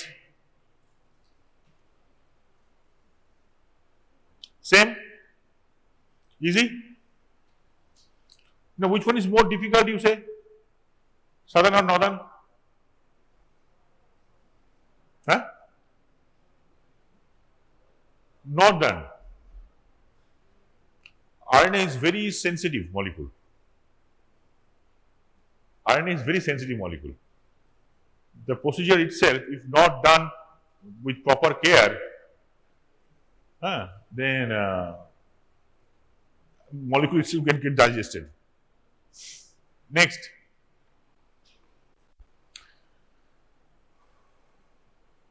আচ্ছা এগুলি দরকার নেই, এগুলি পরে দেখা যাবে। Next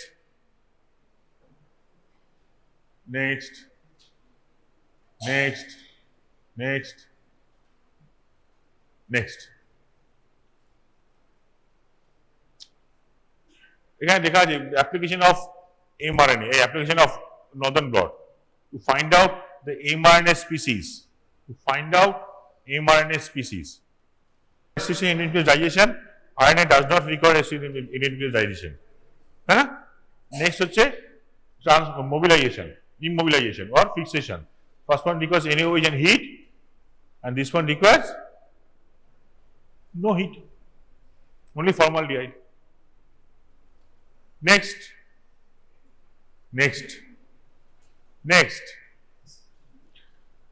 4 steps of Western blotting. Same. আমি কি বলছি কোথায় ডিফারেন্স হবে? ফিক্সেশনে আর ভিজুয়ালাইজেশনে। তাহলে ফার্স্ট 3টে স্টেপ আমরা অমিট করতেই পারি, তাই তো? নেক্সট সেটআপে একটু ডিফারেন্স আছে। Electrophoresis for protein is done usually in a vertical gel slab. For nucleic acid is done in a horizontal gel slab. তোমরা দেখতে পাবে ওখানে তোমাদের এতে জিজ্ঞেস করা হয়েছিল না, এতে স্পটার্সে হরাইজন্টাল ইলেকট্রোফোরেসিস ছিল আর ভার্টিক্যাল ছিল। Vertical is for proteins original for nucleic acid. Okay. Next, nitrocellulose membrane transfer করার পর, after it is been transferred, then it is added with 1 degree or primary antibody. The antibody which identifies that particular protein which we want to separate. What kind of protein we want to separate? It could be coat protein GP120 for HIV. It could be coronavirus coat protein. It could be mycobacterium protein for identification of tuberculosis. Correct? So all these proteins, if they are present even in very small amount in our blood, very, very small amount, in less than picogram, we can find out. These methods are so sensitive. So first we use primary antibody and then we use secondary antibody which identifies or recognizes the primary antibody. And usually the secondary antibody contains one enzyme attached to it. And then we add some substrate. The product is a colored compound. So wherever the color will form, that portion of the nitrocellulose membrane is containing the protein of interest. It is like enzyme-linked immunosorbent assay. Same principle is utilized in ELISA, primary and secondary. Correct? So that is how we identify. Next. This is what it looks like under UV irradiation, means UV light, gel slab. These are sections of nucleic acid. How they illuminate? There are different chemicals which illuminate under UV radiation. For example, ethidium bromide, acridine orange. Now these two compounds are carcinogenic. If they can interact with DNA, that means if we consume, how we consume? I am working in a lab, I am not going to eat it, I know that. What I am going to do? I will throw it in the sink. It will go to where? Water, groundwater. It will be taken up by the farmer. The radish will be eaten by the rabbit, and rabbit will be eaten by me, my daughter, my family members. So the use of acridine orange and ethidium bromide is minimized, stopped in last decade, and it is replaced by one vitamin. Which vitamin? Vitamin B2, riboflavin. Ethidium bromide, acridine orange is replaced by non-toxic riboflavin.